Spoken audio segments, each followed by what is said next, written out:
I'm ready. Thank you, everyone. I'm going to call the January 13th, 2026 City Commission meeting to order. The first thing on the agenda is to approve the agenda. The City Commission reserves the right to amend, supplement, or reorder the agenda during the meeting. Is there a motion? A motion to approve the agenda? I'll second that motion. A motion by Vice Mayor Courtney, seconded by Commissioner Dever. All those in favor say aye. Aye. Passes 4-0. We have two proclamations this week. The first is to proclaim Monday, January 19th as Dr. Martin Luther King Jr. Day. And I believe Brian Workman is here. If you'd like to come up and say anything? Sure.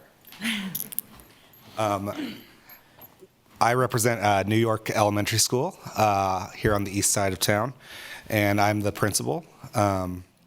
And on Tuesday, January 20th, from 6 to 7:30, we're holding our 39th annual Dr. Martin Luther King Jr.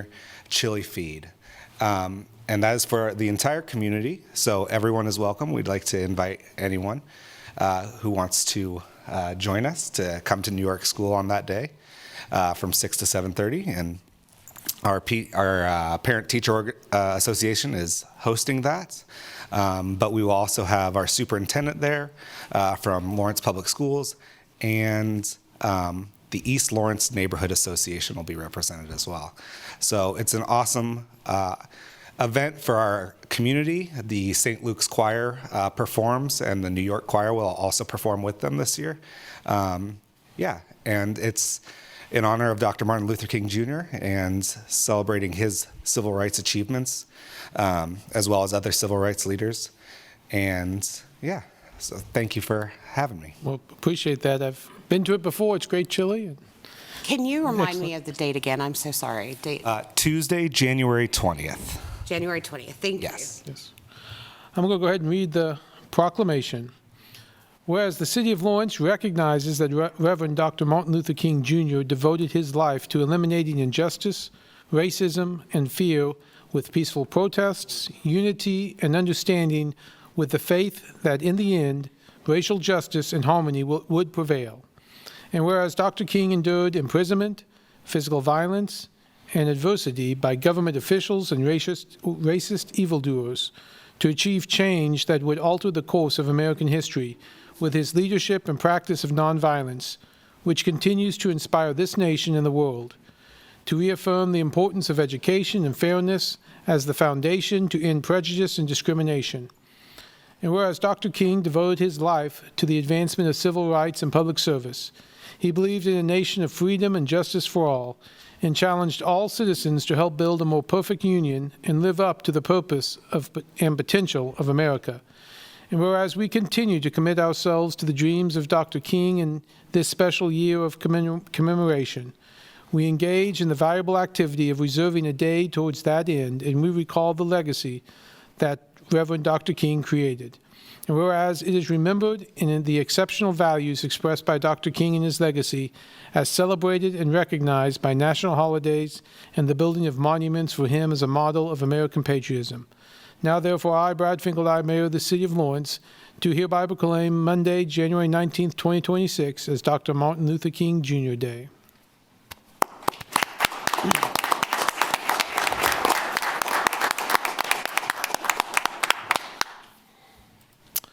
Thank you so much.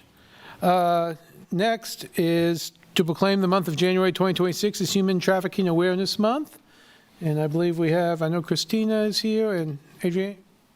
Let's see. Adriana? Adrienne. Thank you. Good afternoon, good evening. Mayor, esteemed city commissioners, and fellow residents, good evening. We stand before you today to draw attention to the critical issue hidden within our own community, human trafficking, or HT. Awareness is our most potent weapon in this fight, but true awareness begins only when we all share a clear baseline understanding of what human trafficking is. Effective awareness and prevention efforts require a unified understanding of human trafficking across all city departments, organizations, and residents. Human trafficking is an underreported issue that often occurs in plain sight, with victims rarely coming forward due to fear or to trauma. Raising awareness and educating the public on how to identify and report this crime can save lives, and help restore freedom to survivors. According to the Trafficking Victims Protection Act of 2000, severe forms involve using force, fraud, or coercion for commercial sex or involuntary labor. This crime is often underreported because it happens secretly, and victims may not come forward due to fear or manipulation. A shared understanding and education can help everyone recognize the signs. Let's work together to protect vulnerable populations and end human trafficking.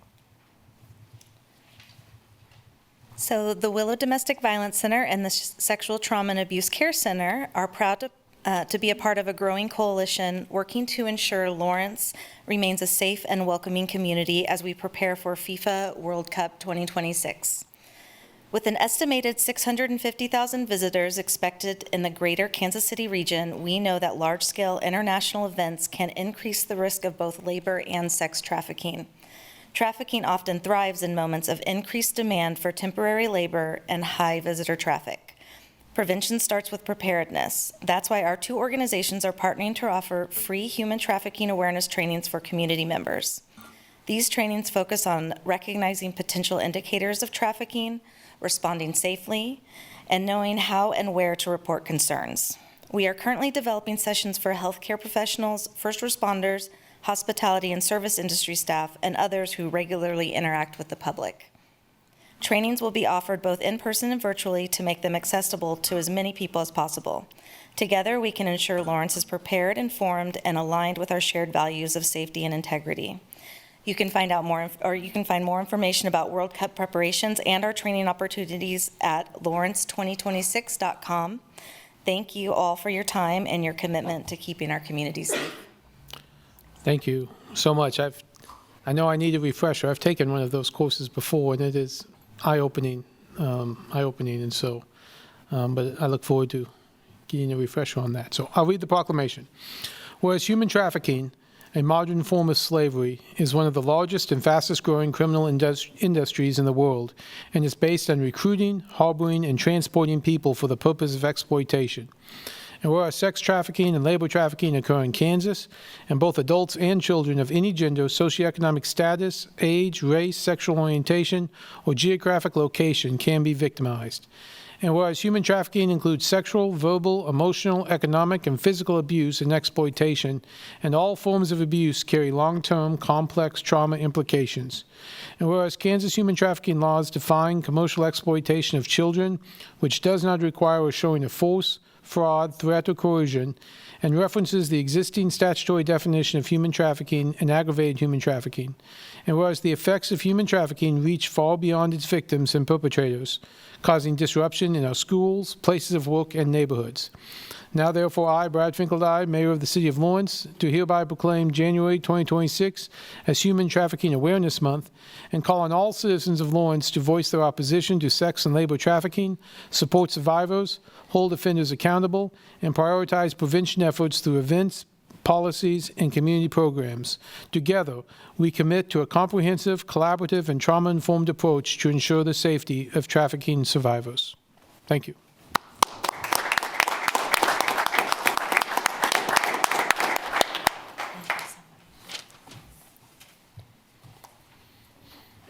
Thank you so much. We'll now move to the consent agenda. Items on the consent agenda are considered under one motion and approved by one motion. Members of the governing body may remove items for separate discussion if desired. Members of the public may remove items identified as quasi-judicial for separate discussion if desired. Members of the public will be limited to 3 minutes for comments. Would any commissioner like to remove an item from the consent agenda? Yes, I would like to move, I'm sorry, I'm looking for the number. I think it's C7A. Yes, thank you. C7A. Okay. That's it. Any other items? There are 2 quasi-judicial items, one related to 1045 Pennsylvania and one related to 530 Rockledge. Would any member of the public like to remove one of those 2 quasi-judicial items? Remove both of them, just to appear one. Okay. Okay. Okay, well, with that, I'd look for a motion with the exception of C6A, C6B, and C7A. That's a motion from Dever. Okay, we have a motion to approve the consent agenda with the exception of those 3 items. Is there a second? A second. Motion by Commissioner Devo, seconded by Vice Mayor Courtney. All those in favor say aye. Aye. Opposed? Okay, we'll go ahead and start with C6A. You just wanted to hear about it, or did you have any comment? I don't know if, looks like Avery, I don't know if Avery's online, or?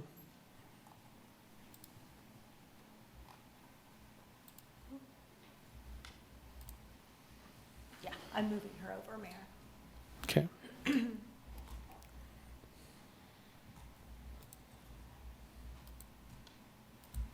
Good evening, Commissioners. Hello. There's just a request to give a brief overview of the project, and just so the public understands what it is. Okay, yeah, just 1 second. So this is a rezoning application.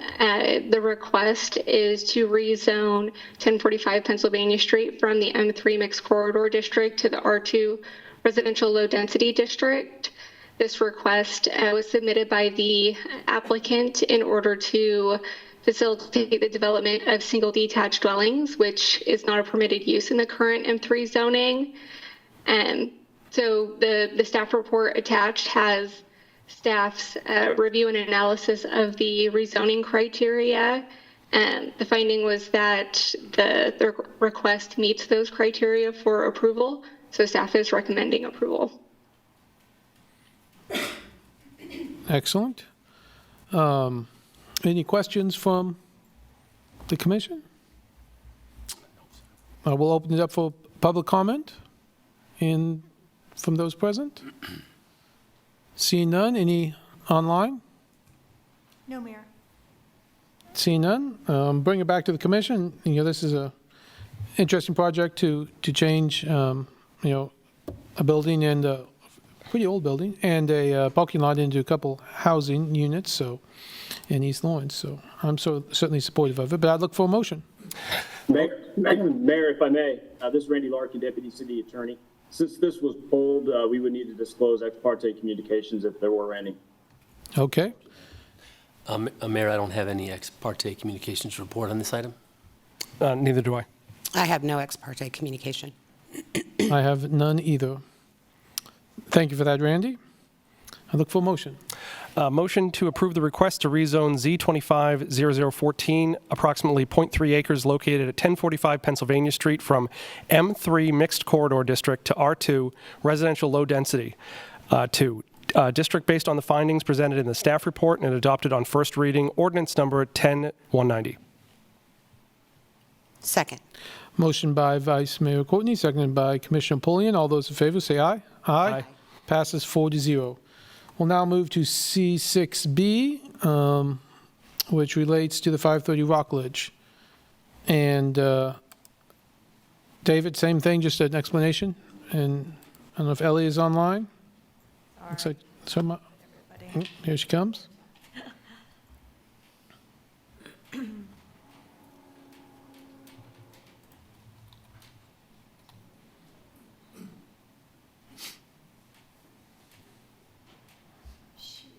Should be on. Hello, Commissioners. Ellie Mullins, planner. This is another rezoning request. It's a request to rezone 530 Rockledge and 2222 West 6th Street from the existing M3 district to the R4 district. That is for the owner, Benesch, to accommodate a fully residential development. Currently, the M3 has a non-residential component requirement. We do have an existing site plan on this property, but it was for a mixed-use project from Benesch, so we don't have any accompanying fully residential development project at this moment in time. Staff reviewed the criteria and found that it meets all the criteria to be rezoned, and the Planning Commission recommended approval.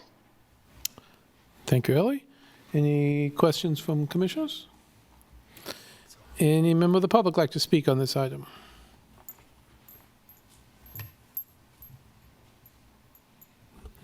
John Ems, 66049. I just have a question. It doesn't say in the write-up here, I didn't notice it. Is this for affordable housing? Thank you. Thank you. Any other comments in the room? I'll answer that in a second. Any comments online? Oh, sorry, I couldn't hear you. No, hold on one sec, Ellie, just making sure there's no other online comments. There is not, Mayor, but I believe this item, since it was pulled, you will also need to make sure you share any ex parte. Yep. Okay, any ex parte communications on this item? Mayor, I don't have any ex parte communications to describe or turn over at this time. No ex parte communications from me either. I have none. I have, I do know some about this project, but nothing that's not in the staff report from the county and from the affordable housing side. Ellie, back now to you. Can you answer the question about the purpose of the residential properties? At this time, we don't have a development proposal. I believe somebody with Benesch is Yep. there. They may be. Matthew is to here. that. Matthew Falk, if you can come up and.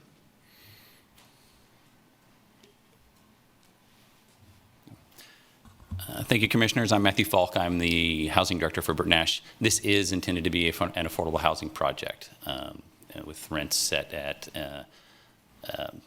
what's called income-based rents. So rents would be based upon the household's income, who's renting there. Okay. Thank you. Any other questions or comments? If not, I would look for a motion on this. Motion to approve the request to rezone Z25-0016, approximately 3.7 acres located at 530 Rockledge Road and 2222 West 6th Street from M3 Mixed Corridor District to R4 Residential High Density District. Based on the findings presented in the staff report and adopted on first reading, ordinance number 10189. I'll second that. A motion by Vice Mayor Courtney, a second by Commissioner Devo. All those in favor say aye. Aye. Aye. Opposed? Passes 4-0. That brings us to C7A, which is related to the travel to the National League of Cities by Commissioner Sellers and myself. I think Commissioner Pulliam pulled this. Yes, I went ahead and pulled it. There's been a lot of public inquiry and concern into this travel, so I thought we would take this opportunity to explain what the travel was. But I personally would like to first talk about the value of this type of travel. There is value in it. As many of you know, I've got a lot of local government experience, and what I found in my tenure is the value, and it is invaluable, the networking that we do with other cities. And when we do it on a national level, we can really tell the landscape of what's going on, not just, in our region, but across the country. Especially given what is going on a federal level right now, whether you agree with it or don't agree with it, we certainly can agree that it's tumultuous at best. So I am not pulling this item to necessarily oppose it. I thought long and hard about this, us traveling one. I believe Commissioner Sellers, with her newly elected position to the I believe it's the first vice president to the Black Caucus of National League of Cities. I think it's very important that she attend for that purpose. And again, I've decided I would support this travel at this particular moment, given all that's going on. However, I would like to, I'd like us, my colleagues, the commissioners, to remain cognizant at our national travel for the remainder of the year. We had a budget deficit, obviously. We've cut some services with Parks and Rec. I think just alone letting the community know that we understand that. But again, I am here to convey that there really truly is value here. So I wanted to pull it. I thought Mayor Finkeldine might want to talk about what his intent is. And additional to all of that, I think when we travel in the future, that we go ahead and justify to the public why we're doing it. But hopefully I can, hopefully some of the public have a few less concerns after we talk. Thank you for that. And I will say something. I think I'll wait until it comes back to commission after I open it up for the public. But is there any questions about that? Okay, I'll open it up to the public, then I will say a few things. I've answered a few emails today about it, so happy to do that. But any public comment on this item?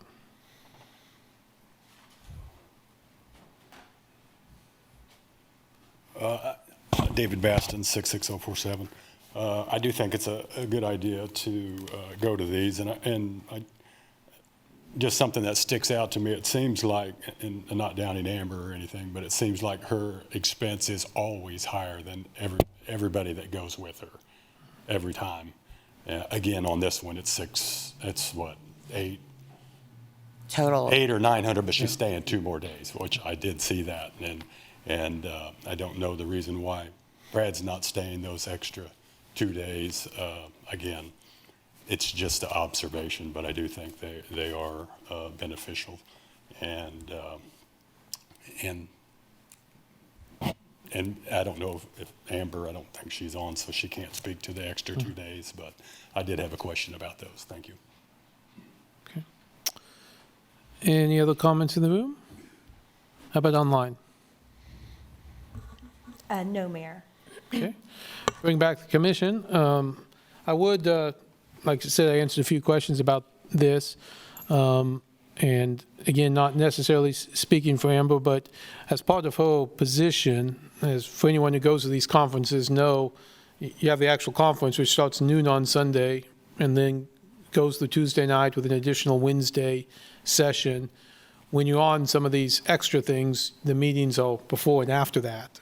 And so when she's representing she has meetings before and after that if a regular attendee doesn't have. So that's part of that. I also am a morning person, so I'm flying out very early on Sunday morning to get there by noon and be there for the conference. And I've done that the last couple of years. Craig has once gone with me, and he's not the he's not a morning person. But and then I'm flying back late Tuesday night.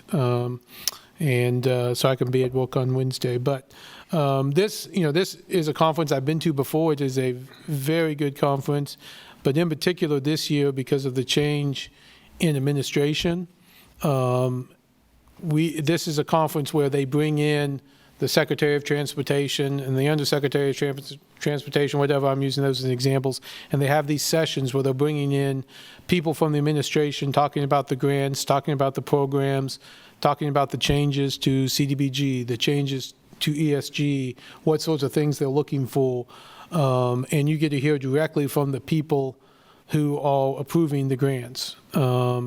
And they also have some national speakers. I have been to this conference where President Biden spoke, and there was some discussion that President Trump might speak at this one, if not J.D. Vance, but you never know until you get there. But they're all mini breakout sessions. And then, of course, you also have leaders from all these other cities, the National League of Cities, obviously, who are also talking about how they are working on certain issues. And finally, there's a component of this where you meet with your congressional delegation. And I certainly have heard from folks in this community who want me to convey certain messages to our delegation during this time. And I will reach out and talk to our delegation. So again, I think this is a particularly good one, and I'm happy to attend this year. Mayor, since I schedule the travel, I'm happy to answer the question. Yeah, that'd be great. If you're okay with that. Yeah. The city clerk's office coordinates the travel for the commissioners. And we, Commissioner Sellers was even last year on the NBC LEO, and there are always things before and after that they attend and things they work on, which is why her travel dates have been longer, which will be the same this year. I'll also add that we always work with commissioners to try to get the early bird rate on the conferences. We also try to get the best rate on on flights and use the hotels that are at the conference center so that there are not additional costs for traveling back and forth to the different events. And thank you for all that you do on that. That's very helpful. Okay, any other comments up here? I do. Sherry, I have a question as far as just clarity for our travel policy. There was some concern that we're sending staff and electeds in travel on first class. Can you please confirm that that is not the case? I don't think we've ever had travel first class. I would have lost it probably if that were the case, but I'm glad we got that clarity. So we do everything that we can to minimize cost. Absolutely. Okay, great. Yeah, never first class. Okay, thank you for that clarification. That is a good point. So, comment and question. So when people when elected officials on the city commission go to events like this, do they often talk about that in the staff report? Is that something they report back? In commission items? Yeah. Sometimes we certainly report back some kind of generally in commission items. Often it leads to commission items like, hey, we'll provide it to Craig or staff, say we saw this presentation, we'd like to do this on the future. Or can you have MSO look at this grant? And then it comes back that way. So, I always come back with a list, a bunch of handouts. Usually I pass them on to Craig, who then passes them on to the relevant folks. We'll send something to Misty and say, hey, this is what we're hearing or whatever. So, yeah, I think it comes back in various ways. Definitely in various ways. But, one of the things, and at some point we might come back to it, if we do any changes to the way we do our meetings, that is something I see kind of in that announcement section at the beginning that I was proposing, but Exactly. because sometimes at midnight it's a little harder to flesh that out. I understand. And I think that for the public's sake, and I would definitely be interested in hearing what we've gained from that. 'Cause, I mean, there really is value. Definitely not questioning that, but explaining what that value was. Yeah, absolutely. Great. Yeah. Yep. And yet, as somebody who used to live in Washington, D.C., I mean, you see these people on the news, and then all of a sudden you go to conferences and you're like, oh, well, there's blah, blah, blah. Like, it's, that is definitely something that happens. People who are higher up at the federal government are often at conferences like this.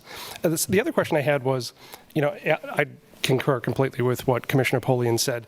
Amber is the first vice president of the National Black Caucus of elected local officials, and I was curious, has there ever been somebody that anybody remembers from the National League of Cities on the commission who's had that high of a rank? No. I think that looks good for the city. Mm-hmm. Not to my knowledge, obviously, someone who's been here longer than me. No, I do not think so. As a side note, I would say that the National League of Cities was founded in Lawrence. Over 100 years ago. So maybe back then there was somebody who had a pretty high up position. Craig, do you know of? I think in the early times, we were leaders in that organization. It was founded here for a reason, and I think we do have a long tradition of that. And ICMA, one of my predecessors served as the ICMA president. So we have been in leadership role at various times as Lawrence, Kansas, in the national scene. Sometimes it wanes. Mm-hmm. Yep. Well, thank you very much. Yeah, appreciate that. I'd look for a motion. A motion to authorize Mayor Finkeldye and Commissioner Sellers to attend the National League of Cities, NLC, Congressional City Conference in Washington, D.C. from March 16th to the 18th of 2026. Second. Motion by Vice Mayor Courtney, seconded by Commissioner Polian. All those in favor say aye. Aye. Opposed? Passes 4-0. That brings us to our regular agenda item, which we have one of tonight, which is to consider a proposed funding agreement with the Lawrence Community Shelter. And I believe Misty will kick us off.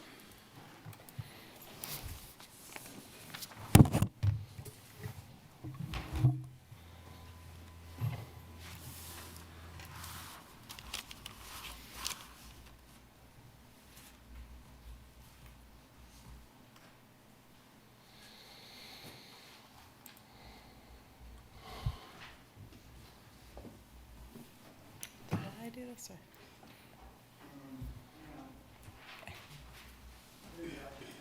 Thank you. Good evening, Mayor and Commissioners. I'm Misty Bosch Hastings, Director of Homeless Solutions Division for the City of Lawrence. Thank you for the opportunity to share an update this evening. The Homeless Solutions Division exists to implement the community's adopted strategies around emergency shelter and street outreach, and to coordinate the system that connects people from homelessness into housing and stability. I'm going to walk through how the system has evolved, what we've invested in, and what outcomes we've seen, and what this means for the community going forward.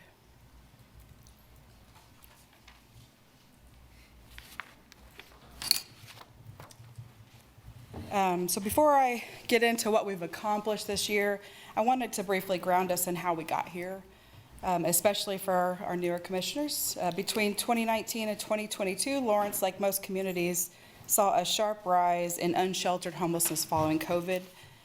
Encampments became extremely visible here. Overdoses and crisis calls increased, and providers were operating in silos. Seeing the crisis, the city and the county initiated studies, hosted listening sessions, and developed a strategic plan to understand the scope of the problem and what kind of system was needed to address it. That work resulted in the adoption of the community's homeless and housing strategy, which called for coordinated systems, shared accountability, and an implementation structure that can move beyond fragmented program-by-program responses. So in 2024, the Homeless Solutions Division was created to be that implementation arm for homeless outreach and emergency sheltering, to take the plans, policies, and investments the Commission had committed to and turn them into an operational system to reduce homelessness. Since then, our work has been about shifting from reactive crisis response to a coordinated, proactive model that integrates outreach, shelter, and aftercare and produces measurable results. So this slide just kind of discusses the pivot point. What we changed wasn't just who was involved, we changed how the system as a whole functions. We moved from fragmented programs operating independently to a coordinated system with shared goals, data, and accountability. We moved from an office-based in-reach model where people experiencing homelessness had to find services to a proactive street outreach that brings services to people with the highest needs. We moved to constant crisis response, to planned, predictable operations, particularly around winter shelter and encampment resolutions. And we moved from episodic, disconnected services and continuity of care, where outreach, shelter, housing, and aftercare were intentionally linked. The Homeless Solutions Division, this slide summarizes the core functions of the division. Street outreach and encampment transitions are how we identify unsheltered individuals, engage people where they are, assess needs, and move people out of unsafe situations. Individualized continuity of care planning for non-residents is how we work with people who are not from Douglas County to identify where they already have supports, confirm acceptance with their home community or another appropriate community, and coordinate a safe return. Emergency and winter shelter operations are how we ensure there's a place, always a safe alternative to being unsheltered during extreme weather. We have a family homelessness response because we do not have a family emergency shelter. So we, in the division, ensure that families with children are prioritized for safe shelter and stabilization, and are not forced to navigate the system that is here, which is primarily for single adults. Crisis escalation and stabilization is how we respond when someone's situation becomes unsafe or unmanageable, medically, behaviorally, or environmentally, and needs immediate intervention. Housing navigation and aftercare are how we help people remove barriers to housing, secure housing, and stay housed. Partner coordination and accountability is how we integrate external providers into the system and ensure public dollars are producing results. Public safety, harm reduction is how we reduce risk to individuals and community. Grant management, data, contracts, funding, and compliance is how we fund parts of the work, track outcomes, meet requirements, and remain accountable for our partners. Together, these functions are what allow the city to operate a predictable, structured, and humane response to homelessness. Just wanted to put up 25 budget and 26 budget. There was a lot of questions about this. So funding sources for last year that are the same this year. Our general fund is just the same source, not the same amounts. Affordable housing sales tax and special alcohol tax. We were fortunate last year to have two grants that we were awarded, the municipality fights addiction and the Kansas fights addiction. So hopefully that answers some questions that existed about the budget.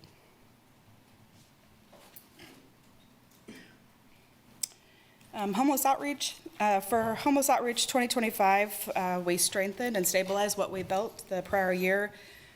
We operate a multidisciplinary outreach model that is housing focused with substance use, medical, mental health, case management, and benefits expertise integrated directly into the field. This has been critical for people who would not otherwise engage in care. We continue to resolve encampments through a structured, individualized process, closing all encampments on city-owned property through 3 to 6 months transitions that involved personalized plans, coordination amongst our service providers, and then continuous follow-up. There were no arrests, no criminalization, and no displacements without an option. Another important part of stabilizing the system was formalizing our practice for serving people from other communities. It became clear pretty early on that individuals with extremely high needs were being dropped off in our community, especially at Camp New Beginnings, and contributed to the instability and harm that our system was not built to absorb. So we implemented the individual continuity of care planning process for non-residents. So when we encounter someone who is not from Douglas County, we work with them to identify where they already have supports, confirm acceptance with their home community, and coordinate a safe and return with care. We do this several times a week. It's one of the most complex and time-intensive parts of our outreach work. As a result of our homeless response team, we saw a 63% reduction in unsheltered homelessness and a 30% reduction in overall homelessness between January 2024 and 2025. Our point-in-time count for this year is on the 29th. It'll be a while before we get results, but I'm looking forward to those results. Our model has been recognized locally, statewide, and nationally, including the National Alliance to End Homelessness through a case study on how we close encampments, an invitation by the National Alliance to present at the National Leadership Summit on Ending Homelessness, also recognized by Housing First Partner Conference through an invitation to present on municipalities coordinating the homeless response system and the success we've had for making sure all of our members of our team and our division have lived experience. When we first launched the homeless response team, we cast a wide net, including several partners, law enforcement, fire, medical, animal services, peer support, behavioral health, so that we could learn what the system really needed and where the gaps were. Over time, as the model stabilized and roles became clearer, our unsheltered numbers declined. We have refined that structure into a focused multidisciplinary team built specifically for housing focus engagement in the field. I just want to explicitly acknowledge our core partners at Mirror Inc., RADAC, Lawrence Douglas County Public Health, and the JAX Project. They served as core members in 2025 and will continue to do so in 2026. This work does not happen without them. For emergency shelter side, the scale of change has been significant. When I came to this work, the Lawrence Community Shelter had 40 active beds. Today, we have 125 beds at the main shelter, 48 low barrier beds at Pallet 24, and 50 higher barrier emergency beds at the village for a total of 223 emergency beds. We also have 10 dedicated medical respite beds at the Lawrence Community Shelter for individuals who are medically fragile and need short-term emergency shelter. In the winter of 2024 to 25, before Pallet 24 was online, we built a coordinated winter overflow system with 3 faith-based partners who offered their spaces so we could operate emergency shelters during severe weather. That winter, for the first time, and what I'm told by some police officers that have been here for a few decades, that this was the first winter that there were no weather-related deaths, which is the single most meaningful outcome of my work here. Now that Pallet is operational, we've consolidated from 3 overflow sites to 1 with a refined activation protocol. Just takes us about an hour to get ready and be there, show up if LCS is reaching capacity, and we did that Sunday night. It's a picture of First United Methodist Church, our partner in this year. The city's work in emergency shelter is also being recognized at the state and national level with regular requests from communities interested in replicating what we've built. I hosted Wyandotte County today, and I'm hosting Thornton, Colorado next week. A large part of this success is our partnership with the Lawrence Community Shelter, and I'd like to invite James Chisholm, the Executive Director, to share a few words about their work and accomplishments this year. Good evening, Mayor, Commissioners. Thank you for the opportunity to share this brief update. I'm James Chisholm. I'm the Executive Director of the Lawrence Community Shelter. New Commissioners, nice to meet you. The Lawrence Community Shelter operates several coordinated shelter programs in partnership with the city to provide safe stability and pathways to housing. At the main community shelter, we operate a 173-bed facility with 2 distinct programs. The first program is our continuous stay program, usually called the 90-day program. It includes 30 of those 173 beds. Guests in this program can stay for up to 90 days and work closely with dedicated case managers to secure and sustain housing. During their stay, guests receive 3 meals per day, access to private hygiene facilities, storage for personal belongings, access to a small kitchen, and they are not required to leave the building during the day. Part of our expansion will include a 30-day program, and we are in the final stages of building and remodeling to get that up and going. We're waiting on a building permit to actually remodel the bathrooms to have more shower facilities in the main dorm where most of the men sleep at night, the night-by-night program. The second program at the main shelter is our night-by-night shelter, which operates from 7 p.m. to 7 a.m., and anybody can check in anytime during the 7 p.m. to 7 a.m. So if somebody comes in at midnight, say they didn't want to come in earlier for whatever reason, they can check in up until it's time to exit. So people can come in and just get a meal and a shower early in the morning if they choose to. And that's part of the low barrier model. In addition to the main shelter, we operate the Pallet 24, which is 48 pallet structures that include 2 beds apiece. This is a low barrier shelter designed to reduce common obstacles to accessing shelter. Guests are not required to be sober. No documentation is required. People can bring their pets, their belongings, and their partners or adult family members. Like, as I said, check-in hours are flexible, making it easy for people to access shelter when they need it.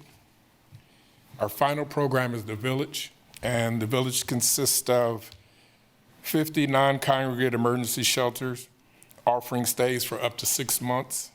Guests receive intensive case management and wraparound support to help them secure permanent housing and stable income.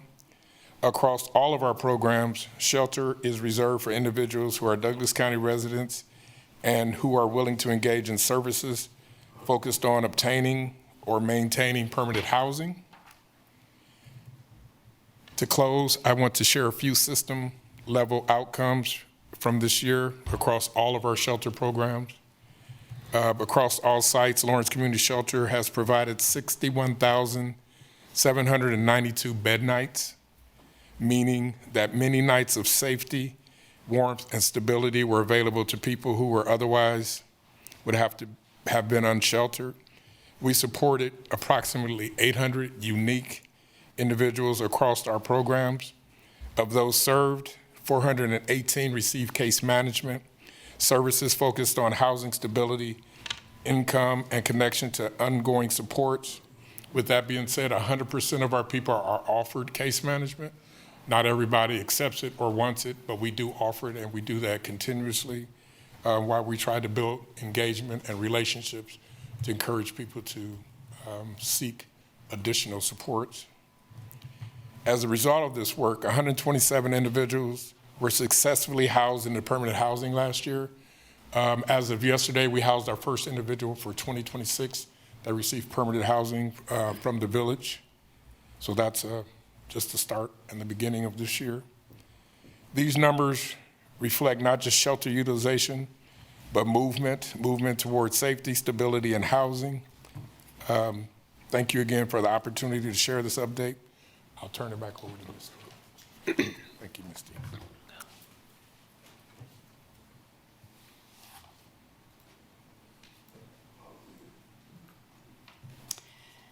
Thank you, James, and to the Lawrence Community Shelter team and the partnership that you guys, everything you provide every day. I just want to close by thanking the commission, City Manager Craig Owens, and Assistant City Manager Brandon McGuire. This work has not been easy, popular, or comfortable. Some of you have carried significant public pressure, sharp criticism, and intense scrutiny as this community worked through how to respond to homelessness. Thank you for staying the course. Your decision to do that has made this difference. It allows us to keep people safe, protect neighborhoods from unmanaged crisis, return the parks to our communities, and ensure that individuals experiencing homelessness are met with structure and supports instead of chaos. What this means for the community going forward is that Lawrence has a stable, predictable system for responding to homelessness. We have an infrastructure now in place to engage people early, keep people safe, and help people move along towards stability while also protecting our resources from being overwhelmed. So again, thank you for your leadership, and thank you for the opportunity to do this work. And I'm happy to stand for questions. Thank you so much. Open it up to the commissioners for questions. Yeah, actually, before we start, Mr. Owens, you had a really good way of explaining this to me this afternoon. Can you explain the component relationship between the city and the shelter? Thanks, Commissioner. We have become, from the accounting perspective, they are now a component unit. So they're like the library and the hospital. We don't have governance control of them, but they are so closely related to us financially that we will report that and monitor their books that way. That's not a strict accounting definition. I'm not an accountant. But so that has been a change, and that is recognized that we have stepped in, and we have provided a new level of support through difficulty, through experimentation, and I think heroism in many cases, but also heroism in a lot of players' part, including the community that was with us in trying to get something different established. So our relationship now is, we did come in and kind of work very closely with LCS and change their bylaws. The city and the county made appointments to their governing body, and we built it to really be very tightly aligned with the governmental entities that are partners, that have been partners.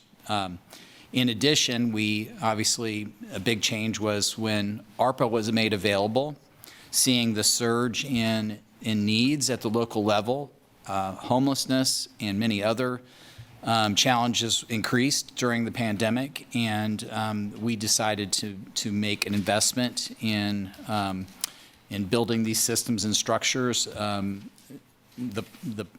personnel that was required, 2 of them are sitting here, but also to put in place the physical layout to do those things. Those extra investments by our community, it was federal dollars one time, and as I explained to the commission, each budget year, this is coming, and this will be an obligation that will be ongoing, though we hope and expect by design to curtail the giant investment that we had to make up front, and that should be reduced. You see that reflected in this agreement, and I'm very heartened by these reports of the numbers of the decrease in the people that are living outside, that are living unsheltered, that are living in much more precarious circumstances than what we heard about and we saw, and people who visited this chamber to tell us and plead with us for other things, that we are in a very different place in a very short time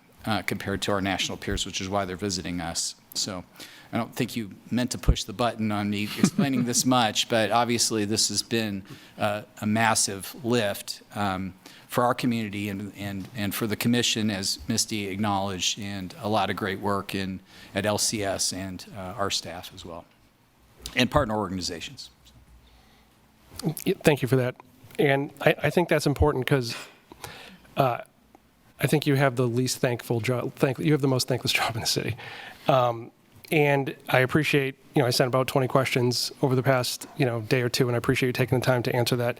I'm going to have some questions, and I just want you to know that I'm asking the questions because I would like, I believe in my heart of heart that there are things that we can all do better to even move this ball even forward, recognizing that we've come a long way, recognizing where we were in 2019, recognizing where we are now. And so some of these questions I'm going to ask, just realize that is the intent of how I'm asking. So the first one, so over the past year, one of the directives was to reduce the amount of people who were brought to Lawrence. Inside the January-April 2025 report and the April to June 2025 report, there was a category for drop-offs from other counties. And there was one there was 0 in the January to April one, there's April to June 0. Do you know if this trend continued over the past, for the reporting period for the fall and the upcoming one for winter? Are you talking about a LCS report? Yes. Yeah. Okay. It did not reduce. So it did not reduce. Yeah.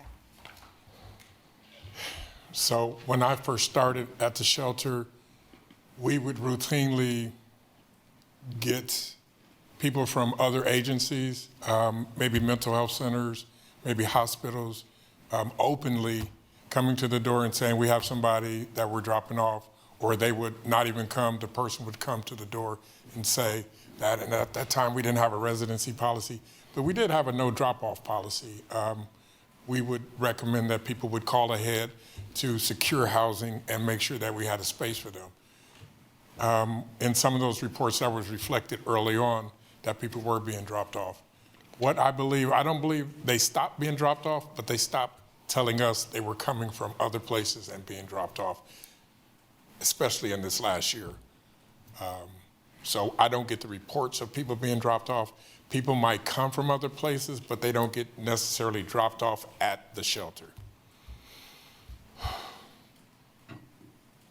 Anecdotally, I don't take social media for, has it, yeah. Able to explain a little bit? Yeah, sure. So the drop-offs that they were capturing data on were like a local mental health center bringing somebody and us seeing their mental health center vehicle name on the door. And so that type of data was being captured. If somebody was dropped off by a hospital,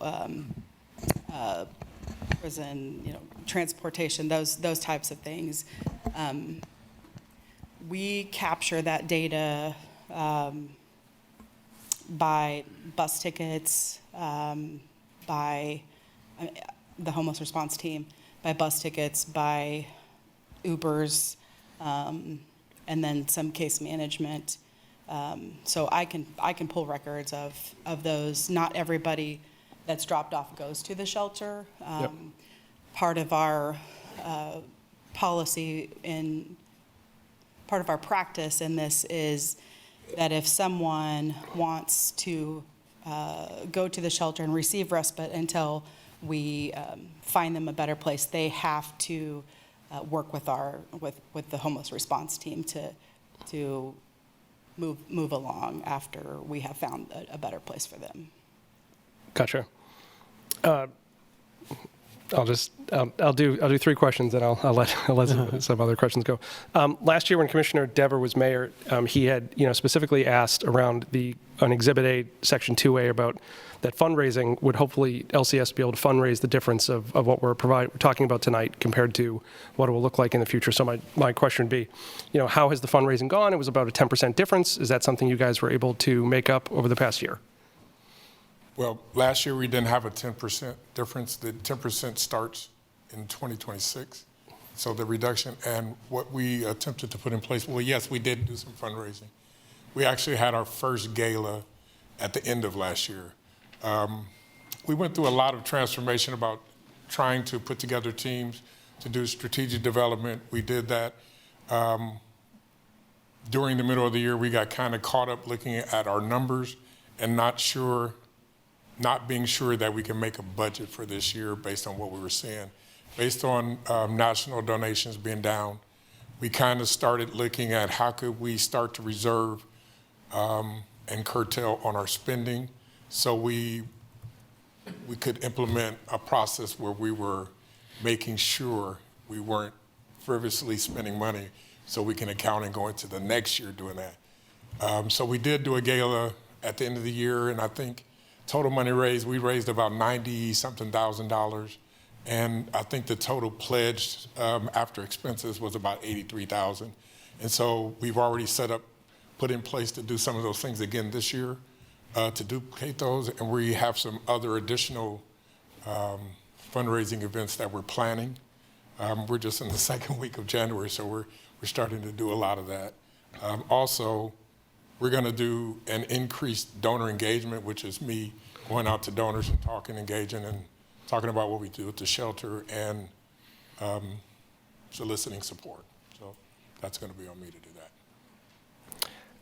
One of the questions that I've received, over the past 6 months, basically, is around the outdoor camping north of Bertram Park, at Centennial Park, under the bridge, under the promenade, the woods of Prairie Park. Misty, you had mentioned that the reduction in homelessness on city property, and I know these places are ones that are, the one up at Cameron's Bluff is on someone's private property, like Centennial's, like KDOT property or something like that.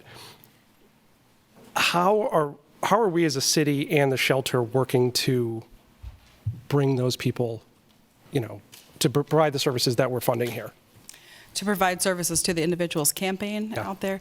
So the homeless response team visits those sites every week. And we do have pretty good success engaging people and getting them, substance use assessments, getting them into treatment. There's several folks that we have pulled from both camps. A lot of them prefer not to go to shelter, but want to go to treatment. And so that's been a big success with those folks. But again, we visit weekly every unsheltered encampment. Andrew, for those individuals, I put that in the email I sent. Has there been any talk about? When I was talking to somebody who works on the Place for Everybody, one thing he said is there's a lot of people who are housing traumatized, like being indoors is something that is very traumatic to them. That's why one of the reasons why they live, out in the woods separate from people.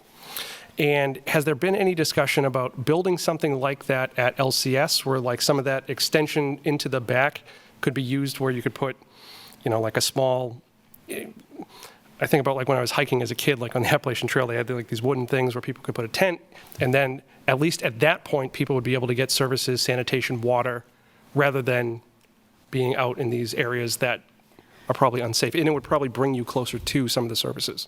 I think that there was community members that recommended something like that after this city lived through Camp New Beginnings. I don't think that anybody would recommend that happen again.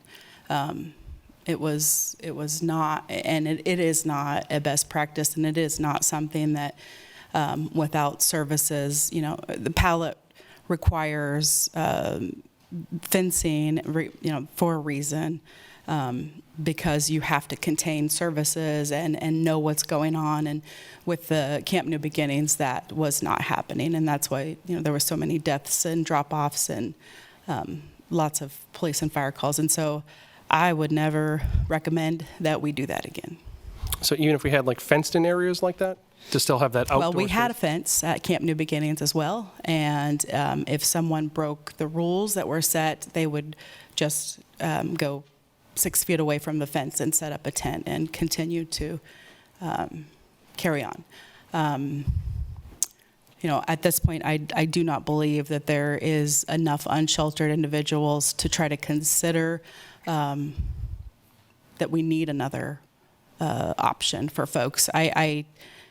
The housing traumatization, I don't know if it's so much a housing traumatization as it is something that's been foreign to someone for a long time. I've had many clients over the years who initially, we get them housing, but they sleep outside. It's just too strange to adapt to quickly. And that's the reason that we have a program called Aftercare on our homeless response team, is to help make that transition. We have a specific individual when we house somebody that they are with them initially every week, sometimes multiple times a week, and just trying to figure out the barriers to keeping them housed and to help them stay housed. But it is difficult. It is difficult. No, I'm sure that's probably the Just most the same of us trying to go outside and Yeah, no, I'm and sure live. it's the most amount of work and the most amount of resources to make that happen. You had mentioned that you do have a number of people who are living outside. Does that include the places that are outside of the city property? Yeah. Within Douglas County, we have less than 40 people right now. Okay. Yeah. Oh. I will take a break from asking questions. I'll come back in a minute. Okay. Other questions? Commissioner Polian?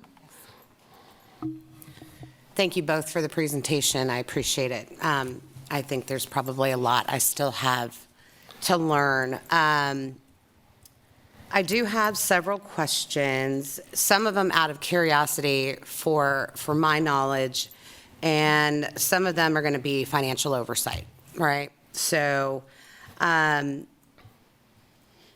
first, let me ask a few curiosity questions. We've got a point-in-time count. Is this the best means of counting our unhoused in the community? It feels, and I by no means am any expert in any way. I have very little knowledge, but it feels like it wouldn't be. For us here, it is, because we know where everyone's at. And that's everybody. Even if they refuse to engage with us, we still know their names or what they go by. We know where they're staying, just because of the relationships we build. So for a real-time method, yes. For people that are sheltered, also yes, because every time someone stays in the shelter, that information is logged. So James can pull a report, and it'll say, here's everybody that slept here last night. And so, and the point-in-time count can do that. They can rely on those reports to see who slept in shelter. Also, Willow and Family Promise can do the same things. And so typically in a community, it is a horrible idea because there's so much unknown. Cities all around us have no idea where their individuals are camping, but luckily because of our homeless response team, our C.4 Fix, I can't think of the name of it right now, but the campsite reporter. We get reports, several reports weekly of people seeing what they feel is an encampment and reporting it, and so we check those out every week too. But we do have I believe we know where everyone is, so only here, yes, it's a good idea. Okay.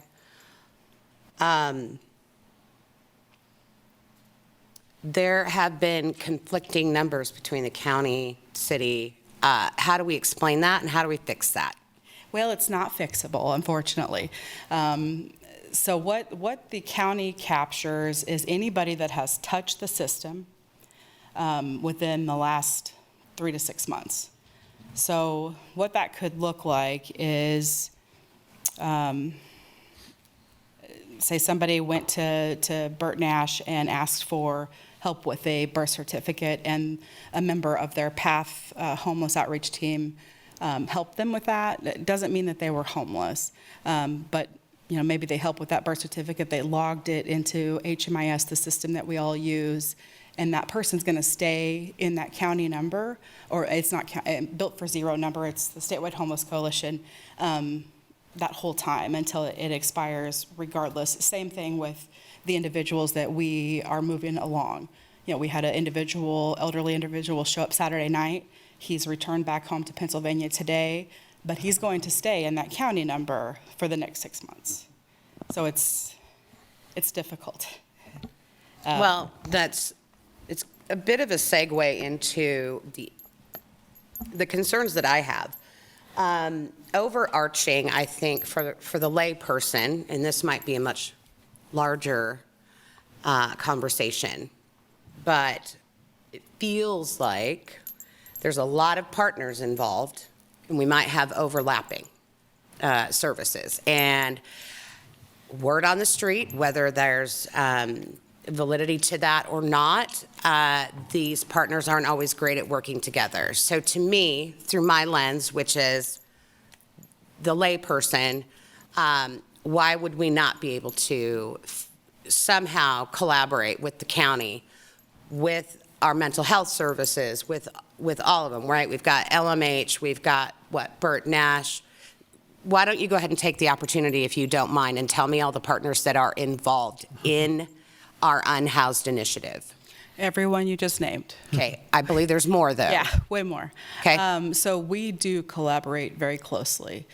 So within HMIS, a Homeless Management Information System, we can see what service someone receives as long as that is being entered into HMIS. So if Joe is working with somebody at Benesch and also maybe staying at the shelter, we will track and say, okay, what are you guys doing with Joe? Are you working with him? What's the next steps? And vice versa. So we are all in constant communication about individuals. Ms. D, I'm sorry to interrupt, but you might explain HMIS. Where does it come from? Who requires it? Does it attach to another system? Also, the balance of state, what that is, and what the rest. I mean, we don't need to hear the clock be, how the clock's built, but yes. So it is complex, and that is part of the good and the challenge. Okay. So the federal government requires states to have what's called a continuum of care for various regions. Our region is Douglas County, and it is the COC is the Kansas Statewide Homeless Coalition. They oversee the Homeless Management Information System.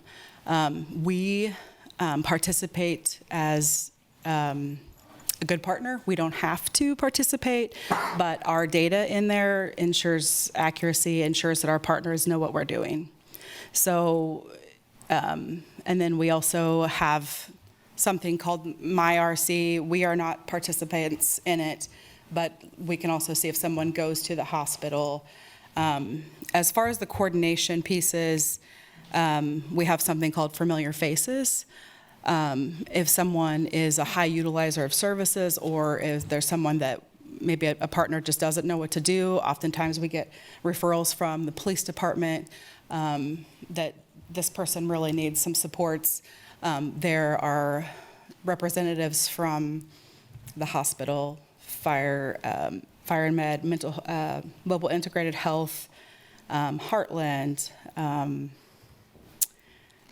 let's see, our Douglas County Behavioral Health Director, our health department, so wide representation on on folks when we need to troubleshoot. So there's a few coordinating activities that go on like that weekly. Okay. I appreciate that. And having worked for the Housing Authority as their CFO, I can certainly appreciate all of what you just said. Overarching, my concern again goes back to overlapping services. Because for any initiative that's taxpayer-based, taxpayer-funded, we need to be, obviously, as efficient as we can be, right? So what you just described, and I do appreciate it, I would probably at some point like to see it in motion. Whether we keep somebody nameless, which obviously we would, I would like to see how it works through the system. And I think that would be invaluable, not just for us as the elected body and likely the Douglas County commissioners, but I think our public would like to know this information, because the more information and education we provide, maybe less kickback, less concern, right? And I will circle back. I've got lots of different things going on here. Well, we have those types of coordinations all the time, and like I mentioned, the elderly gentleman that went back to Pennsylvania, that came from Benesch. Matthew Falk sent us that because he knows our lane is that kind of individual. And they have outreach workers, and their lane is individuals who are refusing to work with HRT to return to their home communities. So they work with those individuals to work on a plan B for them. So we have our lanes, and I'm happy to. And that's what I want to see. Yes. And I ask for that continuously, again, because the fact that we're even a city of our size in the middle of the country, it's not quite conventional that we are doing what we're doing, i.e. case management, et cetera. People in my profession, we do some things very, very, very well. And case management is typically a county endeavor. So I am going to scrutinize it more. One thing that I have noticed is we are talking about the LCS City of Lawrence agreement, and the City of Lawrence has done the majority of the talking. Mr. Chisholm, I do appreciate the brief information you did provide. However, the questions I will have will be for LCS, because we are going to be using taxpayer dollars, and I am real staunch about protecting those, right?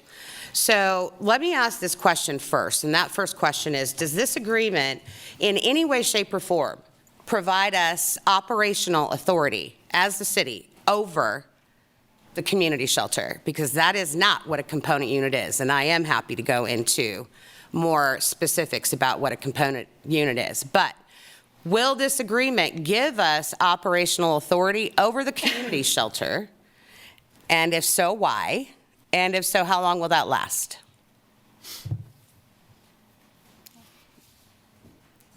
Yeah, go ahead. I might jump in if I.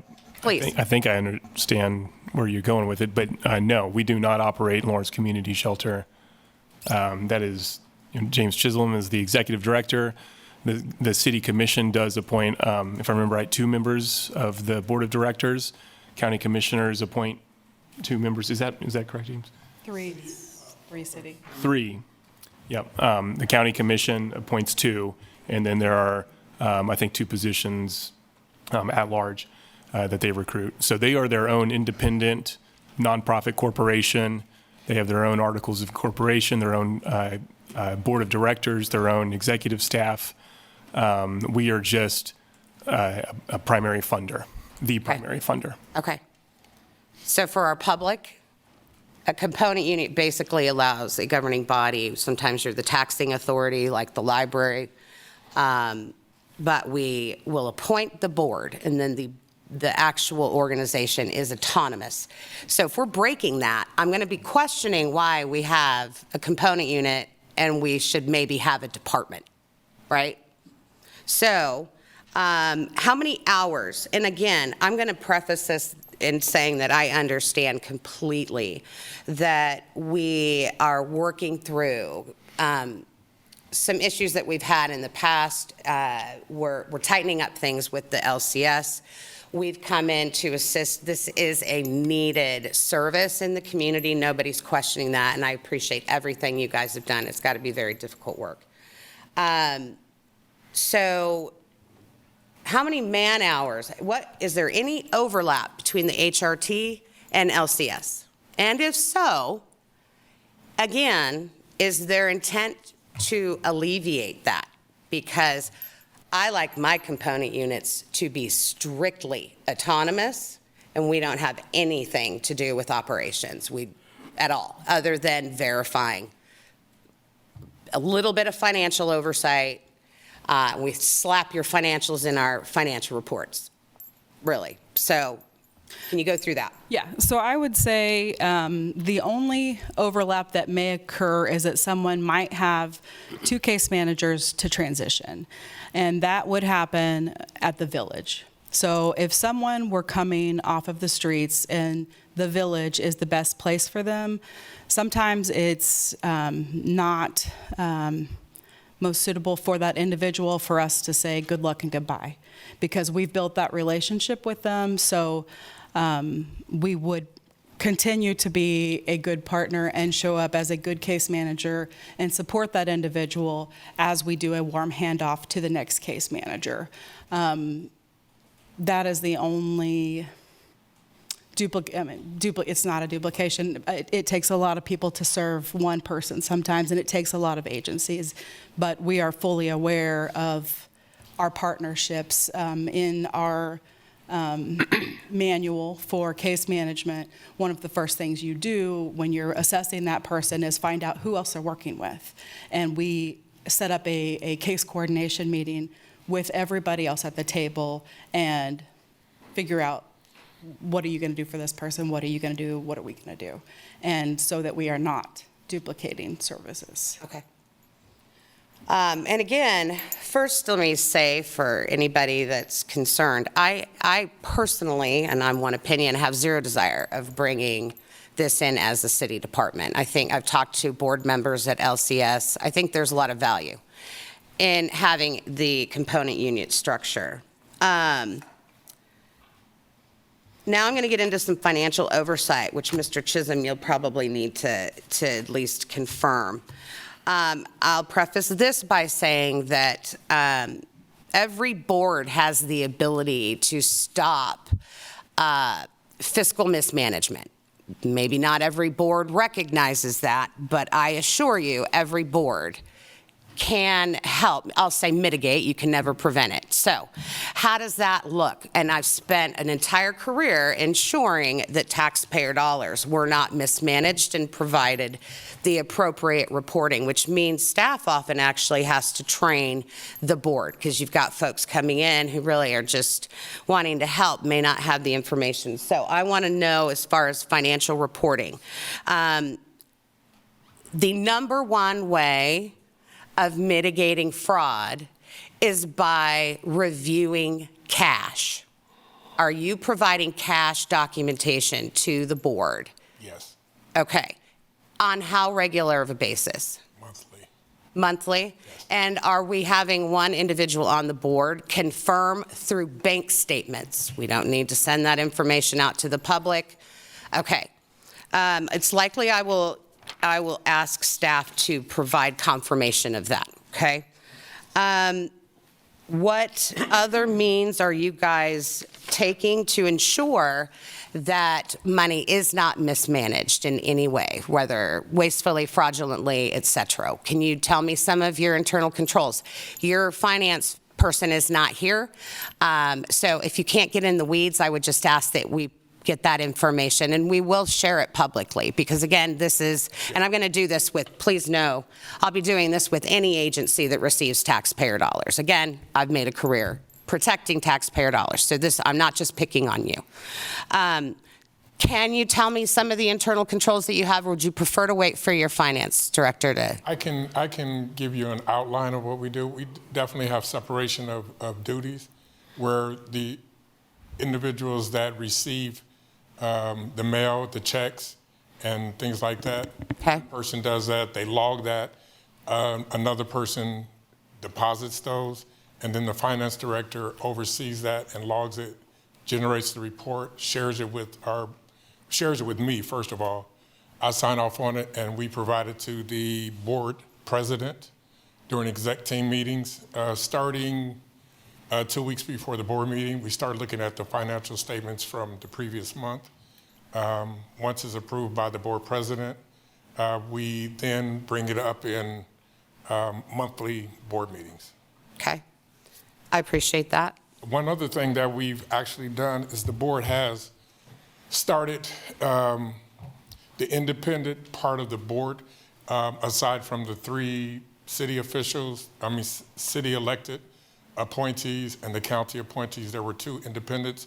They've increased the independents to include someone who has a financial backing. So we've put someone on the board that understands finances and things like that to give us more oversight on the financials. So that was implemented like in the last quarter of last year. So that is currently happening. Okay, great. And you guys are independently audited every year, yes? Yes, yes. Okay. Just signed off on getting that implemented today. I just presented it to the exec team for our audit coming up, our pending audit. Okay, okay. I just want to add a couple things too. Their monthly board meeting is public as well, and they go over those monthly financials in that public meeting. And also, I think we post them on the website. yeah, and they're posted on on the YouTube website. as well. And Our financial statements are posted on our website. So anybody can view it there for public viewing. Okay. I will probably review it. I'm pretty staunch about that. I will review it for any agency again. And I have the same requirements for our city as well. I've beaten you guys up enough. Let me jump back in. Go, tag. Tag. So as of last month, we were in Misty, so I know we were talking about doing like a homeless, it's going to be kind of like a working session, update stuff. So some of the questions I had been writing down for that are not fully formulated yet. So I'm still hope we can do that again in the next couple of weeks. So this question is, just take it for what it's worth. So we've been doing this, we said as of either December or January that we have a by name list. And my question when I sent it internally was, shouldn't that be more accurate than the point in time that happened in January? Okay, want me to answer that? go ahead. So a by name list is done in conjunction with coordinated entry. And so the whole premise when we talked about homeless management information system, that was put into place by HUD to manage homeless grants. So anybody that receives a homeless grant has a responsibility to enter data into a homeless management information system. And so when you talk about a by name list, the ideal about coordinated entry was that individuals working on the streets know individuals that live on the streets. And there were times where individuals were severely service resistant. And so people would say, oh, we know Joe, he doesn't want to talk to us. So they would go unnoticed. So they created a by name list and a process to where the people with the highest security scores, meaning that they had the largest propensity to expire if they didn't receive services, they developed that by name list so however often they do the case coordination or coordinated entry meetings, they have to talk about whoever's on that list. So that by name list means somebody is actively looking and asking questions about this individual every time they have a meeting because they're on that list. And so they don't get bypassed. And so it's like in coordination with other agencies, hey, do you know if there's anything changed with this person? Is anybody actively attempting to case manage them? That's the crucis of why that by name list was developed. So that's why the by name list. It's accurate because individuals work with these individuals on a daily basis. The point in time count, you might not see I might know somebody's homeless, but I don't know where they are, but I know they're out here, but we can't find them for that day, which is just supposed to be a snapshot of what the homeless situation looks like. The question was asked, is this the best way to count? No. Why would you count? Well, one of the reasons they count in the coldest times of the year is that anybody that doesn't have support would be showing up to programs. They will be able to find them. If they're on the streets, they really don't have any other support. So that's why that was done. That's a federal program, and they decided that. Yeah. So that's why, hopefully I explained the by name list. And Yeah, I think there's something about that term by name list that you think would be, you would know where everybody is. You know, when I go for like the Built for Zero framework, when I read that, it comes across that way on that website, and it doesn't sound like, it sounds like we're doing something a little bit different.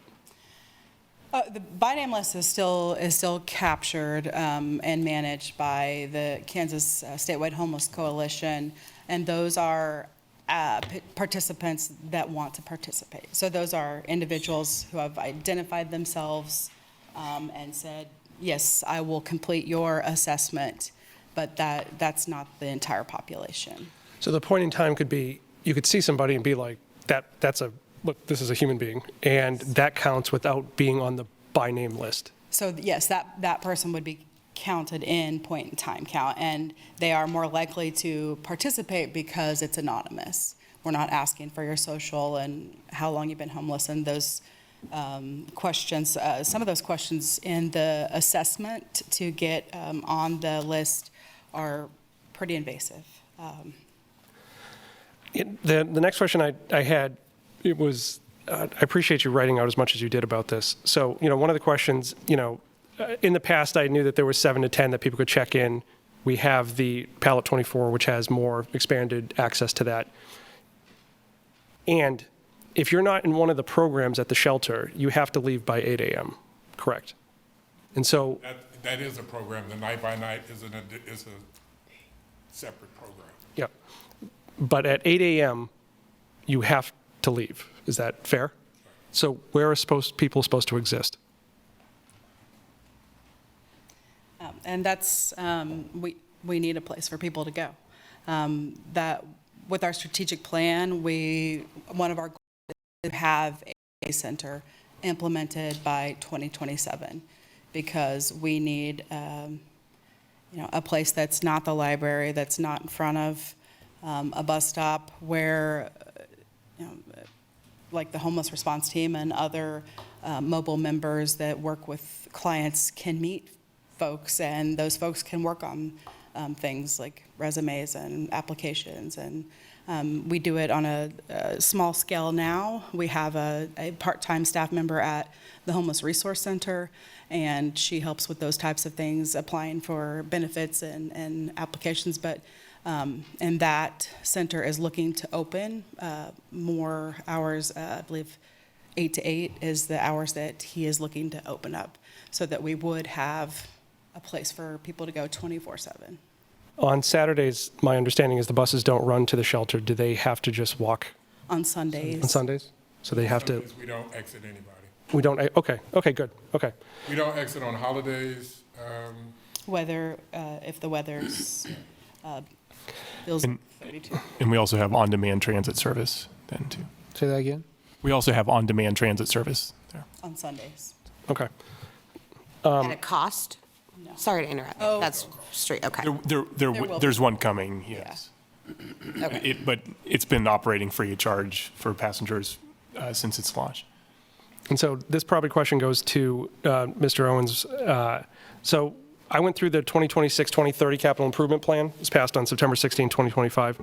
To Misty's point about this establish a homeless community outreach day facility, there was one thing in there. It was item HS10001, Lawrence DGCO Women in Facility Emergency Shelter for $1.5 million. You had mentioned that this is something that the city might not have to fund itself, but if it's coming in 2027, are we going to have visibility this year into what that's going to cost and how we're going to build that? Brandon, do you want to? Sorry, are you talking about the day center? Yeah. Yeah, go ahead, Misty. Yeah, I think what you're referring to is we were working with the county to try to open a women and family shelter. Mm-hmm. That was another one of our goals. And because of the city budget, we just could not come up with operational expenses. The county was going to provide $750,000 towards a building, and we were going to try to operate it, but we just could not get the funding for that. So to be clear, that CIP item was the potential family shelter, not the potential day center. Right, yeah. And maybe follow up on that. Under the strategic plan, we have partners who are responsible for certain parts. The day center, is that a county or us? It's us. Yeah. Yeah, That's what I it's thought. considered, so, yeah, my division is emergency shelter and homeless outreach, and it's considered that outreach piece. To Commissioner Polian's point earlier about that, though, wouldn't that be something better for Family Promise to run something along those lines rather than us run it? No, this is a day center for adults, not families, and they're, so, okay, there's. Yeah, sorry, because in the name it says like Douglas County Women and Family Emergency Shelter. Yes, so that's not the day center. It's separate. That's separate Right, completely. okay. Yeah, so the day center is, I don't know if you're familiar with the Homeless Resource Center. I've read the dude's thing online. Like, he seems like a really good person. What he's trying to do over there. Yes, it used to be DARE. So right now, they're open 5 days a week, like 3 or hours. 4 hours a day. Yeah. And he wants to become open 8 a.m. to 8 p.m. daily so that people have a place to go, have a place to recover, have a place to receive services. And that is part of our strategic plan.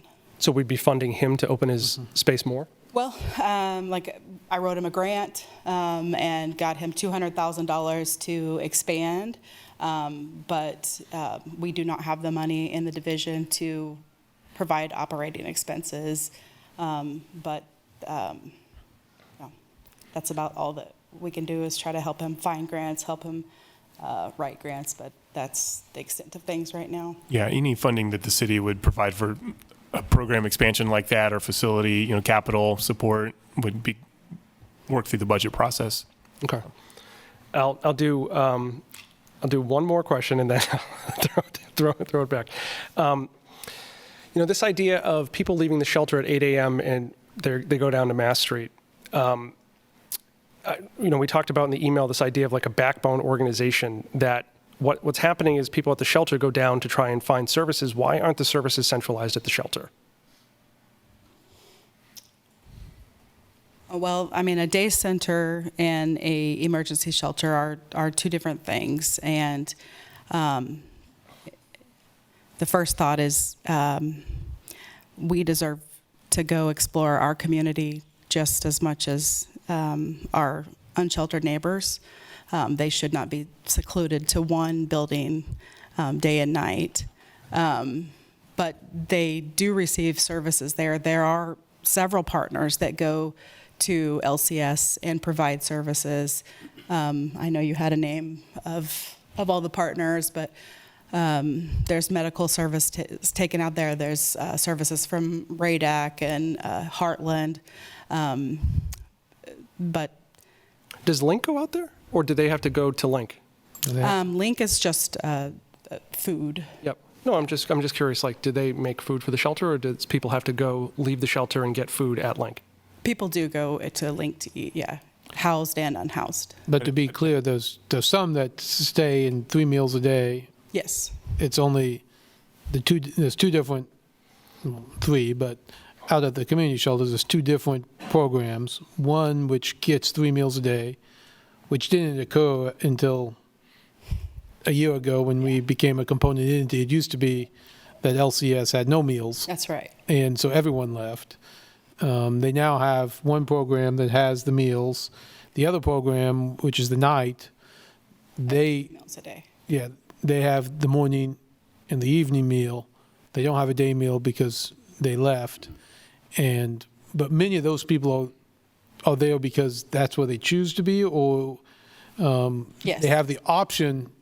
I mean, I'm not sure if both programs are full, but Yeah, it is our hope that people would want to go inside, and we do see that frequently, that once individuals get a little bit accustomed to staying on, property at the low barrier shelter, then, it might be the next step is to go inside and to be in programming and to receive, more robust services from the LCS staff and community partners that come in there. And that's our hope, is that it's a step process that, like we said, it can be difficult to change. Yeah.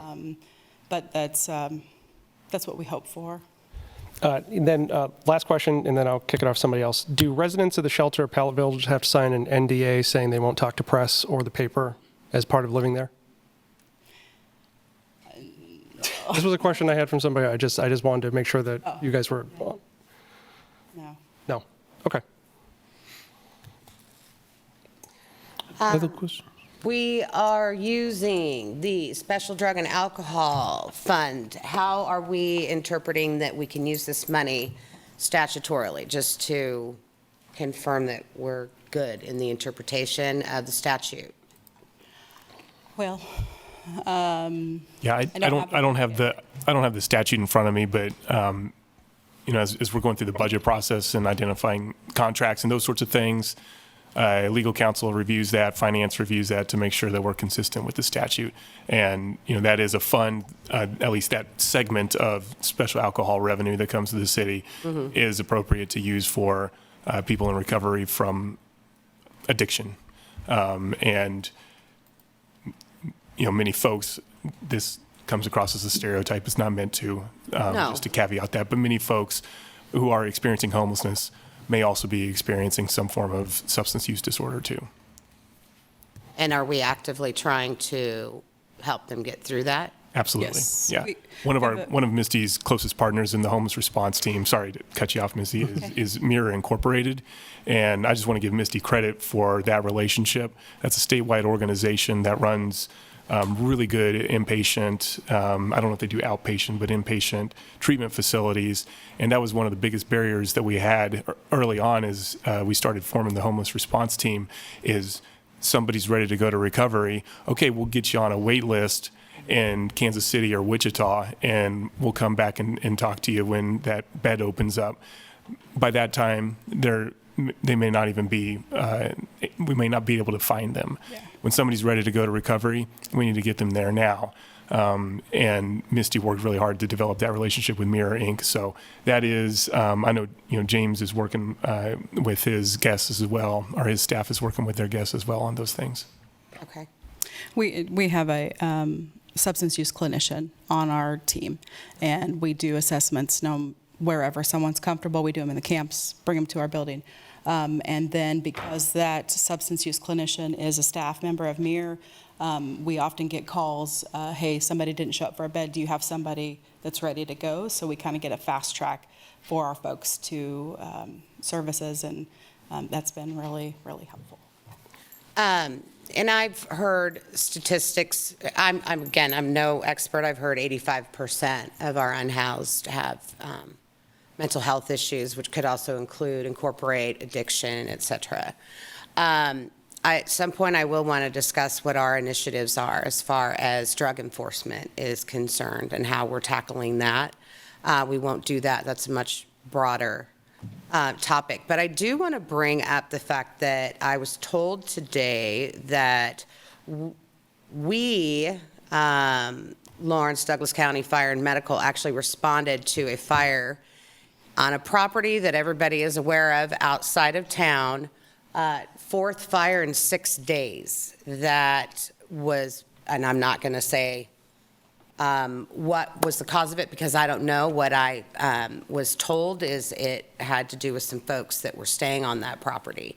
Do you know anything about that? Because as I think about the public, right, there are certain services that we provide that we can delineate ourselves or separate ourselves from other agencies, right? This is city, that's county.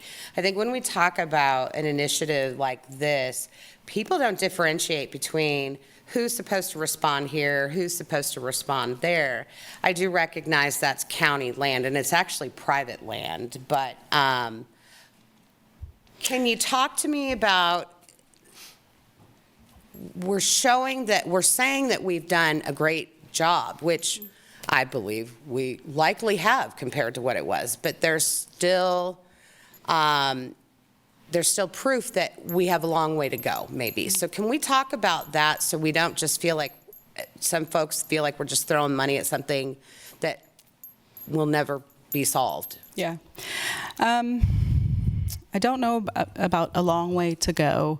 I would say there are individuals that our hands are tied because they are on private property and we cannot get the support of the landowner to trespass folks. And that is a catalyst for a lot of our folks, is if, if you want to remain unhoused, I mean, they know where they can go. I mean, there's, as far as the fires, what I'm aware of is that the property owner removed the individuals from his area and then is burning grass. That's all I know about that. And Brandon questioned me about it today, and somebody questioned me about it yesterday. But he has been working with the county on his plans, and he actually did trespass folks from his place. So, and we are working with a couple state agencies where people are staying, and we are now finally getting some favorable participation. The county their legal department made a connection for us, and so we have some meetings coming up, but we have been trying for probably a year to get that cooperation from those state agencies to work with us. It would have been great, and we tried to convince them, if you close with us, people will not go to your land, and we tried that on the property that's private around Bircham and Sandra Shaw, and tried to get that buy-in so that people just wouldn't move a little farther down the road. But unfortunately, when our hands are tied, I mean, there are promising discussions that hopefully people understand how dangerous encampments are, and will work with us to remediate that danger. And I also recognize, I think a lot of people do, it's tough for some people to come inside. So, okay. I think that's it for me. Okay. Vice Mayor, you have other questions? We have comments later, but we'll keep asking questions? Yeah, we can have some comments later. Okay. Yep. I'm good, thanks.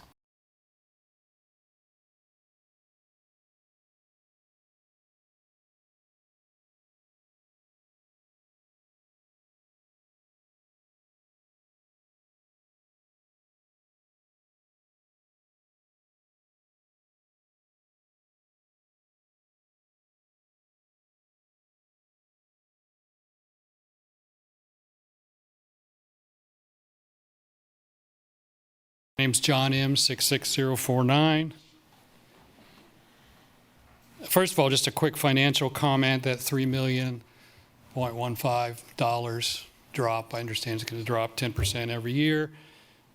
There's a lot of financial questions submitted by people other than me.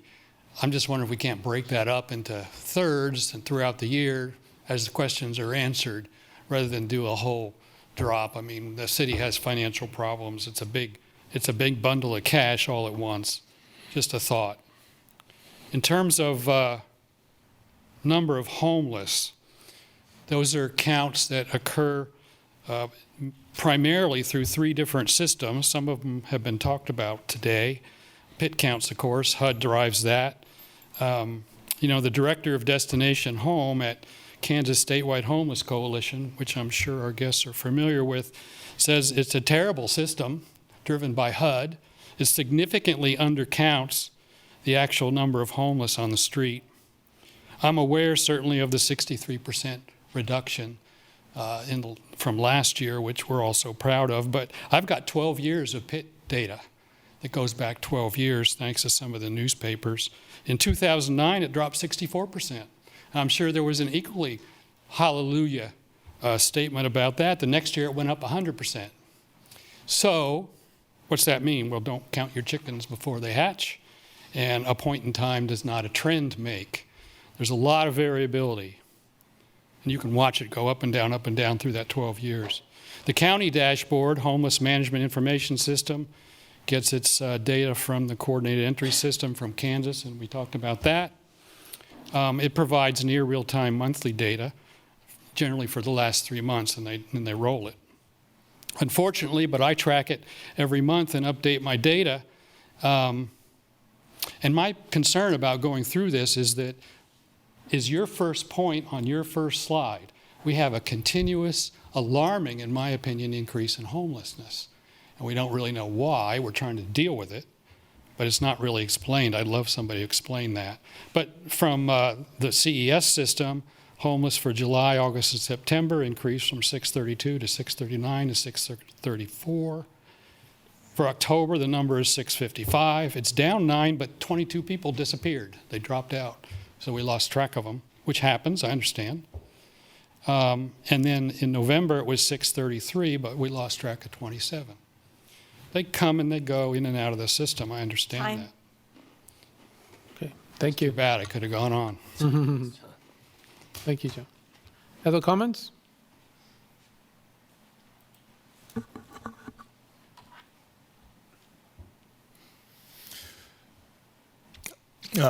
Sorry, this is the first time I've publicly commented, so I apologize if I do it poorly. My name is Nicholas Totten, zip code 66047, and this is where I want my tax dollars to go. You did that well. Other comments? No, this is related to this topic. Yep. Yes, you'll have a chance. Public comment coming. Mr. Hi, my name is Mike Harold. I've worked as a supportive housing case manager for 4 years. Was involved in the homeless shelter before that. Something that I would encourage everyone to remember is that one of the things that we've proven over time is that when we focus on treatment first, rather than housing first, the outcomes are not as positive, right? Like, we're less successful. The evidence showcases that focusing on getting people housed and getting them supportive services to navigate that helps them actually like beat addiction, helps them find employment, helps them actually do all of those things. We have national data on that.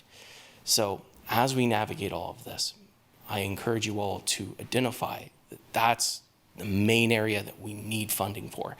We've got fantastic services. A lot of the institutions around town, even though most of the folks are overworked, they are providing services to our people. They are able to do that. The missing component that we have right now is housing. That's the one thing. So even as the shelter is a fantastic resource for folks, and even as all of these things exist, making certain that we have that as the focus, make certain that we are building up public housing, because we've got private housing. Those folks are interested in renting to students. Just, that's the reality. So that's all I wanted to say. Thank you. Thank you. Seeing no, David's coming up. David Baston, 66047. It seemed like I remember not too long ago, of course time flies, but we were at like 350 and then 400, and then I just hear we are 634. Seems like the homeless number's going up. I know they said 127 transitioned into permanent housing. So, I mean, shouldn't these numbers be going down as a whole? And I mean, even if you take the 10% reduction,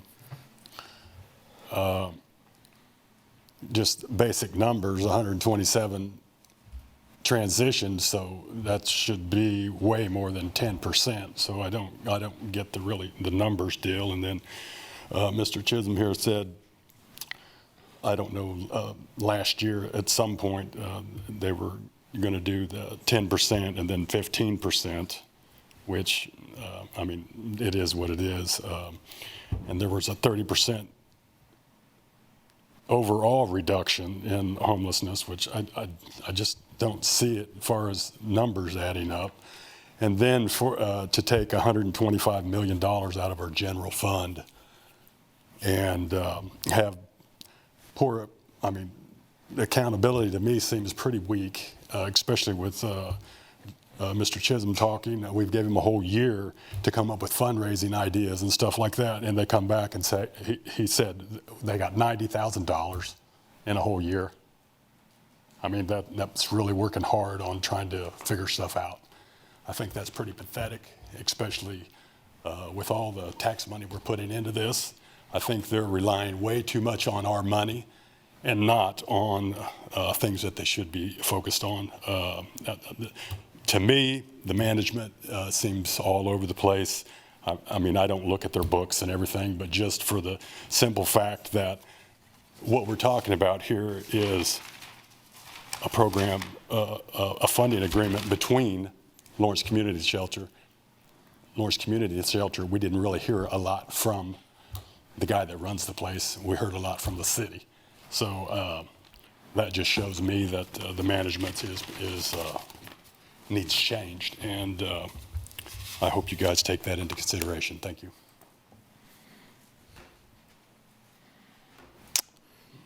Seeing no other comments in the room, how about online? Yes, we do have one. Thank you.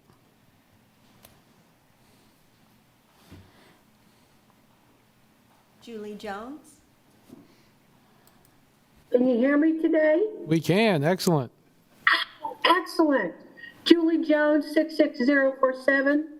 I would like for James Chisholm to share with Commissioner Courtney a copy of that contract that the guests must sign before they can enter any of the shelters. I was told when I was out driving around and first learning about this whole program, I was stopping on the street, learned where the Lawrence Community Shelter was because I didn't know where it was, because I had people reaching out to me on Nextdoor asking me if I could help them. So I started investigating. And I stopped in the street and I had a couple of people come up and I started asking them questions about the shelter and how they liked living there. And they referred to Mr. Chisholm with very negative names. I've heard that from both LCS and from Pallet Village. They said I don't have anything nice to say about him.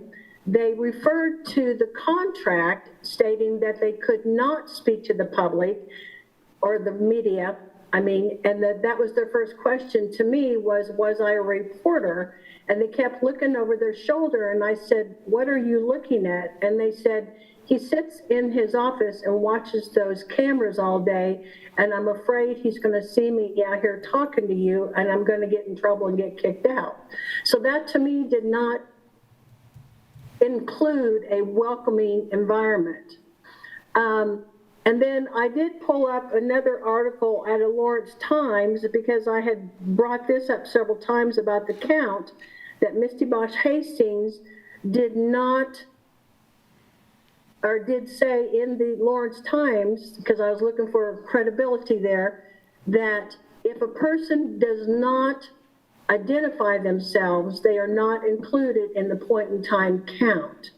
And I don't know what you write them down as, guy in a red sweater, guy with the green hat, because they don't want to give you their name and be identified. So I don't know how you go about counting them. I think that was my main point. I would like Mr. Chisholm to share that document with Commissioner Courtney to show him what it is. And on your website, it shows the tax returns. It doesn't show the month-to-month spending. And I watch every single month all of the documents and the monthly board meetings. And I've been sharing those with the commissioners of what I see. And I'm hoping with these new board members you've got that they start asking more detailed questions. Time, Julie. Thank you. Thank you. Okay. That's all the comments, Mayor. Excellent. I'll bring it back to the commission for more comments and questions. I guess I'll start by saying a few things. First I want to express my appreciation for the work we've done over the years. I was able to be on the podcast the other day with Misty, and it was interesting to go and think more about where we came from and where we are today, many ups and downs across that time frame, some downs, some ups. But, I've been involved in working in some of this work for a long time, including 9 years on the Family Promise Board, 6 as president of the board before I became on the commission. And, so I was on the service provision side. We'll be at Jubilee Cafe again this Friday morning, working in that area. And I was involved with the very first winter shelter at the Methodist Church before we had such a thing, along with John Grable and Steve Ozark and Matthew Falk, who was here earlier, in opening that first winter shelter. And to think, and we opened that shelter because we had multiple deaths the year before. And so I would agree with you that the fact that we didn't have a death last year is one of the biggest factors that I could ever support. I mean, it's one of the big goals of this is not to have our fellow citizens die. And unfortunately, we had many years in which they did. I say all that not to tout myself in the sense of that, but is to say that for our new commissioners, I hope you go visit Family Promise. I hope you go visit the shelter. Hope you go visit Dale. It's until you've seen those on a daily basis and see how they operate, I think it is harder to understand some of the work that we're doing. For those, I can tell you from the work I'm doing anecdotally that homelessness is down, especially the unsheltered homelessness. It is, as someone who works downtown every day, who's someone who is involved in the work, compare where we are today to 2 years ago, to 3 years ago, there is absolutely no question unsheltered homelessness is down. And part of that is because we have a lot more people sheltered. And again, as Misty said, when she started this work, we had 40 beds at LCS. And so guess what? We don't necessarily, so the unsheltered part of that is that we went from 40 beds to close to 200 beds on one night. And the decrease in homelessness is not as great as the decrease in unsheltered homelessness. Mm-hmm.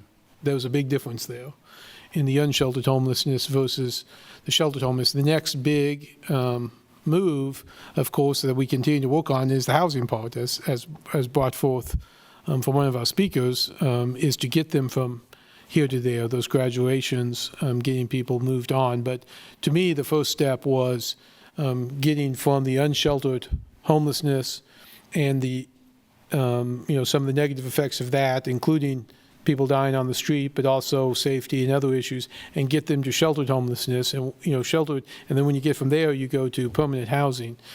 And I think that's a transition we have been making. I would say that I don't know how many meetings, and Commissioner Sellos isn't here to back me up on this, but Commissioner Dever can. For some of the meetings, he's only been here not quite as long. We would put the LCS contract on the agenda, and we'd have 80 people in the room. Most people, including employees of the shelter, telling us how bad the shelter was. People from the homeless shelter here telling us how bad the shelter was.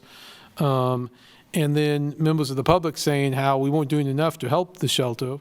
And then we'd still have the people, still had lots of people saying you're spending too much because you're spending too much money, and I can see them all over the place. And to be where we are tonight, to have, certainly some comments coming in, and certainly some people here that are making very good points and we have a long way to go.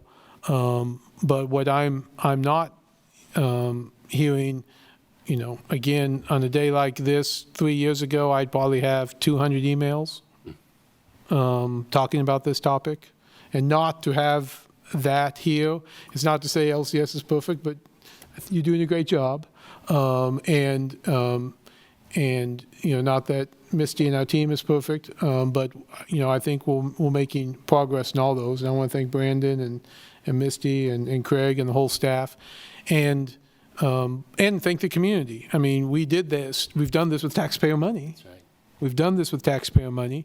And we ask the community, will you support the sales tax to help us use taxpayer money? And they said yes, and we're doing that.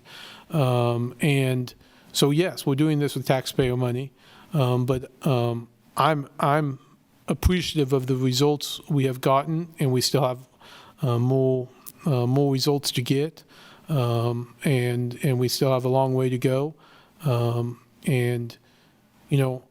We have things in our strategic plan that I'm not sure we're able to fund, but we'll continue to talking about those, trying to figure out the best way to do that. I mean, I do hope one day in the not too distant future we can shut down Pallet Village. The strategic plan says that Pallet Village was only, is a short-term solution. If we can shut down the Pallet Village and have enough capacity at LCS, we will see some savings. We'll see some cost savings. And you'll also be telling us that we have less people we need to house because we've got them housed and because we've had other solutions. So those are the things, we look forward to. And again, to some of the questions about the day center, part of me, we do have Link, we do have Jubilee Cafe, and those are always going to serve people who, so some of the people they serve are not people that are LCS overnight. They're just people in the community who need help, or who want help. But there's also people living in their cars who show up at Jubilee Cafe, and they don't want to go to LCS, but they are looking for places during the day. How do we work with that? How do we, being on the library board, I mean, there's an issue there to be talked about. There's an issue related to transit. That where people are going during the day, and that's something we have to continue to look at. Not an easy answer. I'm certainly hoping to find ways to make progress to spend less in our budget on this, and I know the county's doing the same, but we also have to get the results. So I'm pleased with the way this has gone, and we still have room to go. And ways to go. And certainly I think fundraising is one way. We talk about reducing that 10% every year, but the other way we reduce how much we put into it is to have the success where we can close down, like the Pallet Village as an example, and have that cost savings going forward because we have success in other areas. So that's something I'm going to continue to watch for. Finally, I'd say it also matters that our partners continue to increase capacity. So, for example, Family Promise, when I started on the board, they served, they were serving 4 families at a time with no transitional housing. They now have a fourplex, I think 7 houses, plus the day center where they can handle 6 families at a time, and they have 4 under construction on Tennessee that will bring that number up even more. So these are programs in which they're having the bigger ability to serve families, which keeps them out of the shelter, or gives them other opportunities. And so obviously we've heard DECA is building more houses to handle women coming out of transitions. Willow is working on their capacity. Miro, Cardinal House, which we heard from before. Cardinal House opened for the first time this year, and they have a second house coming online next year. So again, those partners who are increasing capacity give us, us being the city, not us as the whole team, give us the capacity to move people out. Del Mar Place opening up gives more senior housing, low-income senior housing. What we do on the affordable housing gives us more of those options. The more of those options open, again, gives us the ability to move people out of the emergency shelter into permanent housing, and we have to continue to work on that back end. And that back end takes even more time than the front end. And the projects we still have lined up that are coming, for example, the 152 units that tenants to homeowners has been working on for years, out west, hasn't broken ground yet. But when it does, and when it does open a couple of years from now, that's 152 more units that will allow us to take those steps. And those are the, we have to get from here to there, and I appreciate the work that's being done, and I look forward to that work in the future. And so, finally, I'd say I support this, this agenda item as presented. Other comments?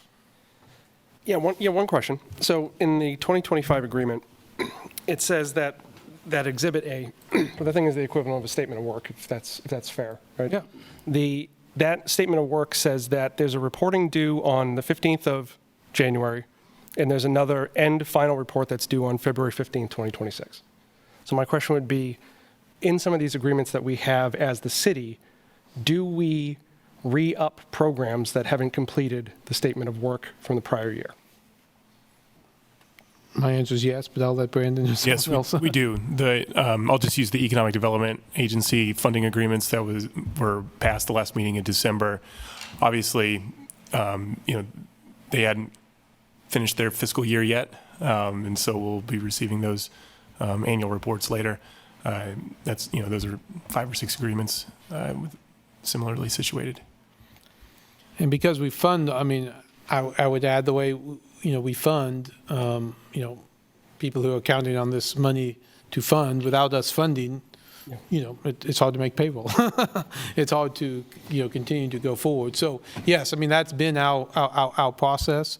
And because we do it, it's a little tricky. We don't make the rules, but, we're setting our budget, 6 months in advance and saying we're going to fund you next year this amount, but then we bring the funding agreements forward and continue to work on them. But then we've agreed to fund them starting January 1, and so to wait and not fund them till later, is certainly not been our practice. Could it be done another way? I guess so, but we continue to see that. And we do tend to spread the payments, the outflow of money out across the year, as opposed to just one lump sum in January as well. We get our property taxes, every other month, about 6? Yeah.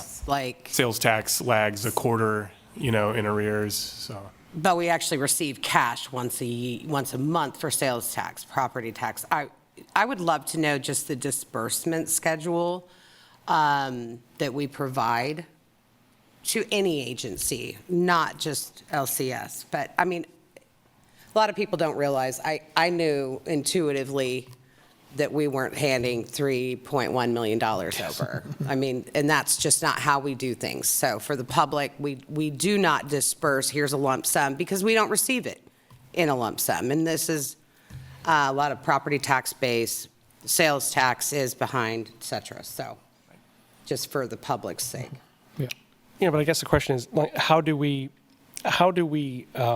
evaluate somebody that we're working with if we don't have those final reports? Is it just on trust? Well, no, I'll let someone else jump in too, but the reports are not how we evaluate them. The report is Misty working with them and understanding, how they're performing on a day-to-day basis. If we're waiting for the reports that come after the fact to see how they're doing, official reporting is important. I'm not downplaying it, but that's not the key indicator to me. When I do, when I was working for Family Promise, our funding partners, including, foundations and others, they're not waiting for that final report to evaluate us. They are asking us questions, seeing what we're doing. So anyway, Misty, So I receive daily information from LCS about the amount of bed usage. I attend monthly the board meeting. So the evaluation is daily, monthly, quarterly. They submit quarterly reports. They're paid quarterly. It's for even disbursements. The reason that we did this is because when we knew that we had to expand services there to get people off the streets, we had to we bought a service. And that's what we're doing. We are buying a service, and that service is emergency shelter. And when I see the numbers coming in every day of 80, 90, almost sometimes 100 utilization of beds, like that's a good indication to me that we are getting our money's worth for the service that we are buying. But again,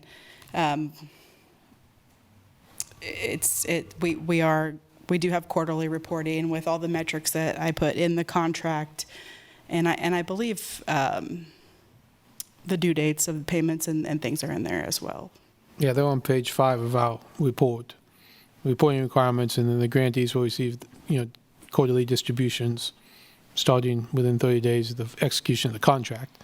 So until we execute the contract, they can't get their first payment, and that's even within 30 days. Then the quarterly payments. Yeah, when we got involved, before we got heavily financially involved, there were requests to the community for funding, saying that they were going to have to close their doors. It felt like every month, and it was in bad shape. But thankfully, the city and the county's involvement and helping with the boards and those types of things have completely changed this organization. If I may,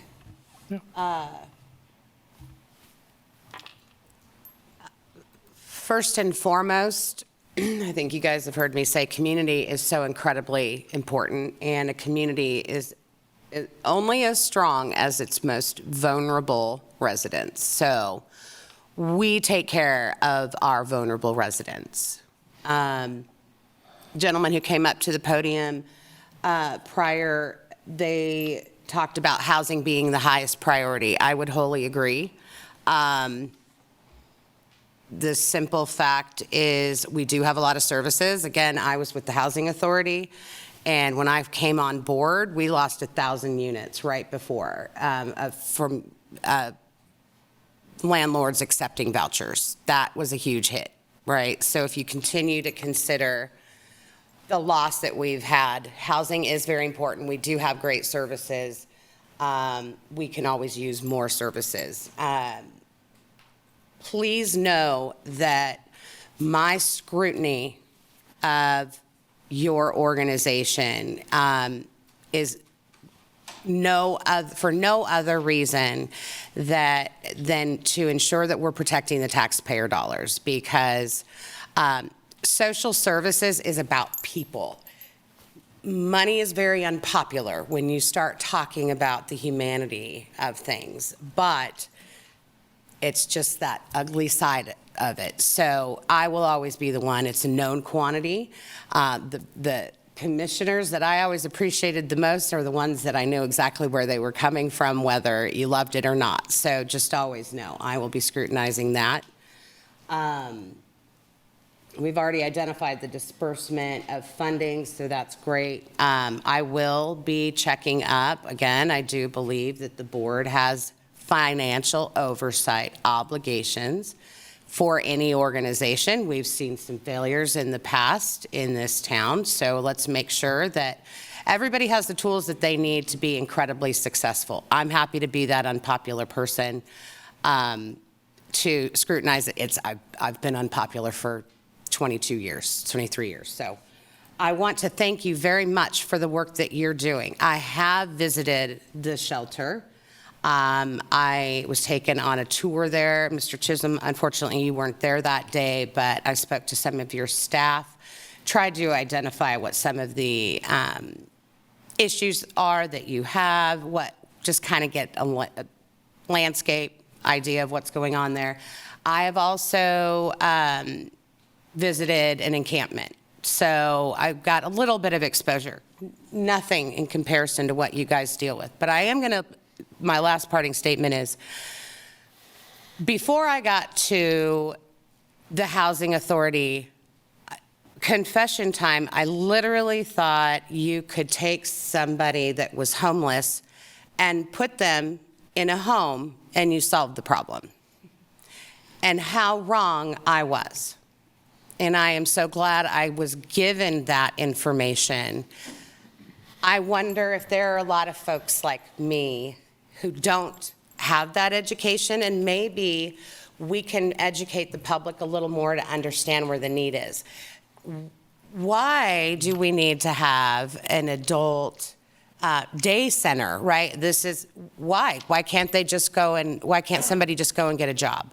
Or, you know, there are a lot of preconceived notions that I've personally had myself. I'm not saying everybody or anybody does, but I wonder if there isn't better education that we could provide to kind of help people understand that this just isn't a housing issue or a money issue. There are so many other circumstances to consider, and we get and we take care of this community, and we do it with empathy, and we understand why we're doing this. I'll be the a-hole asking, are you doing this right? Are you providing this? But all of us it's one of the most compassionate communities I've ever experienced, and we have a lot of services out here. So let's get everybody on board. Things are real rough at the federal level right now, so let's just give let's encompass this community. Maybe that could be through education. All right, thank you. Yeah, I echo that sentiment from Commissioner Polian. I was at the shelter actually this past weekend dropping off homemade hats and scarves that my mom made. And I had gone to one of the encampments that was up at Bertram Park before that was dispersed and talked to people up there too. I guess, you know, I hear your point. And I agree with what you were saying about how, you know, we've made a lot of improvements where we are. Like I was talking to Craig about that today too. And at the same time, you know, Commissioner Polian and I were down having a cup of coffee before we were elected, and we got accosted by somebody, and I don't really care. I'm not like worried or afraid or anything like that. But like this person came right in our face, started yelling at us, and, you know, then just ran in the street and almost got hit by a car. And, you know, I don't know if, like, when I hear that, if that's anecdotal, if that's real or not, but there definitely is this perception that downtown isn't safe. And I don't exactly know what to do with that. I don't have a solution for that. But I think since we're opening the shelter up at 8 a.m. and the only place that people go is downtown via the buses, that is an issue. And the fact that we don't really have a solid plan on what like a day center looks like or where people should exist, that is problematic. And we know as a commission, we're about to hear it when it comes to the World Cup. I mean, like, I'll say the quiet part out loud. And yeah, I don't exactly know what to do with that. And, you know, to that gentleman's point about the housing stuff, I'm hoping when we talk about like the homeless resource team and what that looks like, we can talk about, you know, if we invested in, you know, even like small mini homes or something like that, like something similar to the pallet, like what would be the best bang for the buck to move people from being in the shelter to being housed? And, you know, if that means we also have to think differently about the services being provided closer to where people are rather than have people go downtown, kind of go wherever and then direct those resources to them, I think that's an important discussion too. I remember talking to somebody during the campaign. They were like, "I'd run for city commission if I didn't have to deal with this issue." But I do think, you know, I think everybody up here is, you know, compassionate, trying to find a solution. I think what you guys are doing really, like, legit is, you know, the most thankless job in the city. I'll leave it at that. Well, I have lots of thoughts about day centers, and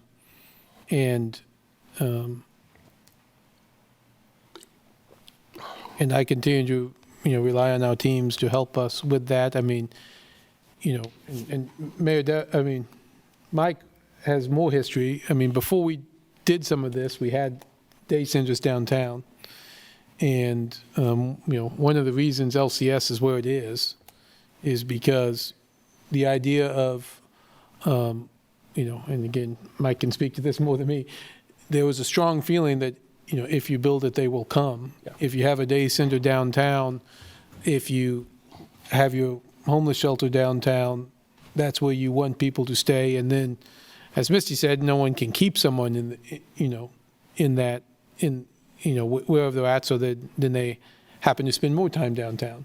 And whether or not that was the right decision, we put LCS out where they were. That was one of the reasons. The day center, the Deo Center, I believe, has a special use permit that limits their hours of operation. Mm-hmm. They came in and said, hey, we want to operate 12 hours a day. And downtown business owners and neighbors came and said, no, we don't want you to give them a special use permit. So even if we or somebody decided to give them the money to operate from 8 to 8, they're going to have to come to us first, right? Am I right on that? Do I remember that correctly? Or another special change. We would have to change the special use permit to allow that to happen. Not only would we have to fund it, we'd also have to allow that to happen. And, I think, and again, people with more expertise than me, there could be questions about if you open an 8 to 8 day shelter, and it's in our strategic plan, so I'm not saying I'm against it. But if you do that, does that actually discourage people from going to LCS? Discourage people from getting housing, because now they have a place to go every day. Maybe they take a nap during the day and then they're awake all night. Or, is that, does it allow people to camp other places because now they have a place to go? There's some debate there. But our strategic plan says we should have one, and I'm not saying we shouldn't. I'm just saying it's not universally agreed upon. But the biggest issue would be funding it. And so I'm sure there would be a request, if you're willing to consider it, to fund it. Yeah, I don't think that, I think Brett is planning to come once he's done with his remodel and try to change that SUP. I do want to clarify, a day center is not a place to sleep. Yeah. It's not a place to sleep. It was a place to sleep before, and it was not as well managed as it is right now. The executive director, Brett, has a program where he is paying unhoused individuals to clean the streets, to downtown, to clean bus stops and things like that. So he's got programming that is helpful, and that did not exist before. Yes, great social presence. He often puts those on Instagram. People doing that work. Yeah. Yeah, it's not the same organization, and it's the Homeless Resource Center, what used to be DARE, and and Brett cares about being a good neighbor too, and has let his folks know that when they're not good neighbors, they are trespassed. But individuals are going to come downtown. Do we want them to have a place to use the restroom and to get a meal and to get help with services? Or do we want them just to hang out en masse? That's really the question. I don't think that Brett is coming asking for funding, but I do believe he is coming asking for more hours. It's good to know. Commissioner Dever? Yeah, I want to tag on to this. I think everyone's asked a lot of good questions tonight. Some of them are just because they're new. Some of them are because you all are new and some of our programs are new. But I really can see a change in this community. I came on last time and things weren't as good as they are right now. And so I can say with 100% certainty that y'all have done a great job. And I didn't believe that the whole time I was here. I, dug in deep on my own level and tried my best to understand what you're doing. But I think we've done the best we can given the circumstances we were handed and, COVID, which really drove everything into a stop and a standstill for many people, especially construction and housing. So I hear a lot of questioning about what's happening like on the lowest level possible of your operations, and I'm a little disheartened by that because this is a really technical field and it requires a ton of experience and information that you only acquire through doing it. And finding the people that really want to do this with the right heart doesn't grow on trees. And for us to kind of question that we could bring somebody else in here, well, sure, somebody else might be willing to come along and do this, but we might be right back where we were when we had 40 people sleeping in a place where we have more than 100 now. So my point is efficiency can be boiled down to a lot of different changes, but I feel like you've done things with heart and with people in mind, and I think that's really what we're forgetting about when we talk about all these numbers and things, is we're talking about human beings that are like in the worst stages of their lives, and we have to do our best, Commissioner, to raise them up out of that. And, you know, it's not our job, it's not our responsibility per se, but it's our moral obligation to do that. And that's how I feel. And so whatever we do to do that, I want to do it as efficiently as we can, and I feel like you're doing that. I was committed to lowering the amount of money we put into this, as you know, and we've done that. The community took it upon themselves to pay for and vote for over $1 million. It's going to be $1.5 million, hopefully, if we get the right sales tax coming in. But we are doing what we can without hitting the bottom line of the city budget. So we're doing a great job of managing our tax burden on the community by seeing the problem we created, not necessarily by our own making, but we helped, and then now we're solving that problem and doing it well, I think. And so I don't like to give people, you know, platitudes, so I'm not going to. I think I'll leave it at that. I want to thank you for going from people who are outsiders in this community, who are questioned and judged, and people say nasty things about you online. And, you know, I've heard it all too, but you know what it takes is you need to go in and you need to talk to these people. You need to find out what's going on and not rely on some third party comment or question. You need to go dig in and see what's really happening, or talk to the people, not just one or two, but many of them, to really see how we're doing. And, you know, if you're not doing, I think one of the commissioners pointed out, you know, they're going to be the bad guy.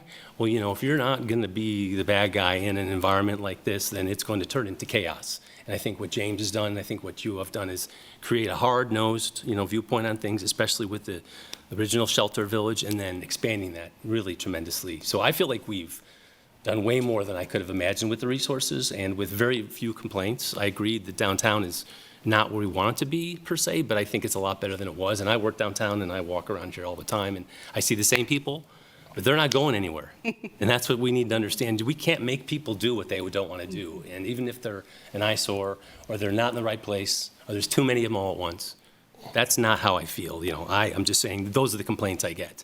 And so I don't want to turn around and just build a day center just because it's an eyesore per se. You know, I mean, that's kind of what I think you were getting at. Is there accumulation point at the transit shelter? But, you know, we've already bitten off a lot with our new transit station downtown. So I think some of that behavior is going to be changed. There's going to be a guard, you know, or somebody, you know, policing that area. I mean, we're going to have more organized chaos than we have right now. And just like we had at the shelter, just like we had at the Pal Village, rules will dictate the behavior. And if they can't follow the rules, then I think those people will be identified. And then maybe we can help Brett with, or whomever is going to take on whatever challenges with the day shelter. But right now, we just got to work within our budget. I'm not going to try to find more money, just so you know.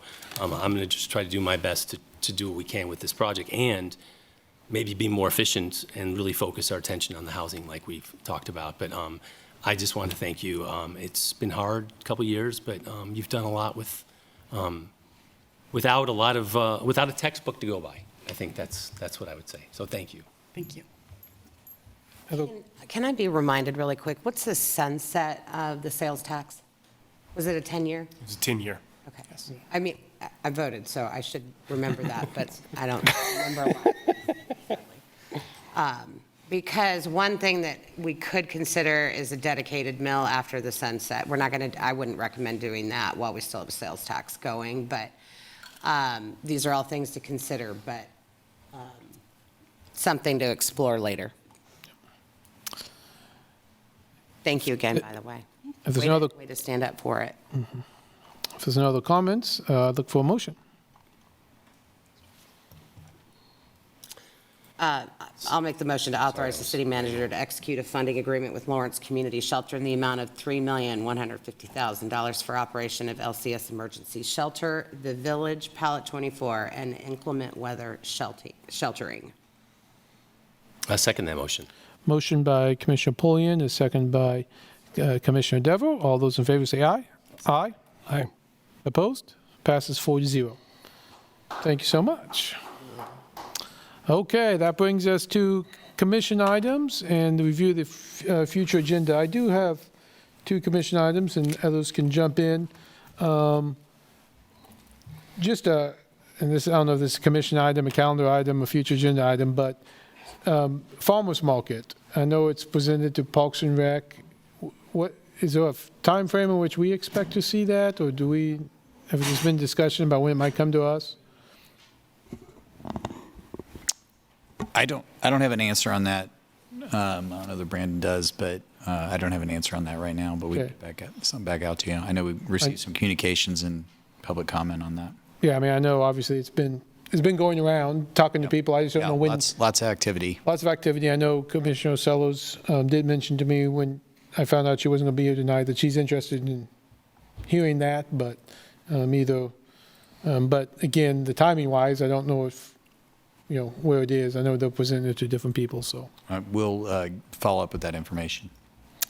The other commission item is, and Sherry, you can maybe help with an update on the city manager search. I know Doug has reached out and is starting to look at some dates, and it might be as early as next week, which means I need names from you of who you might want to talk to. I believe Sherry also is going to send out some names of people we've used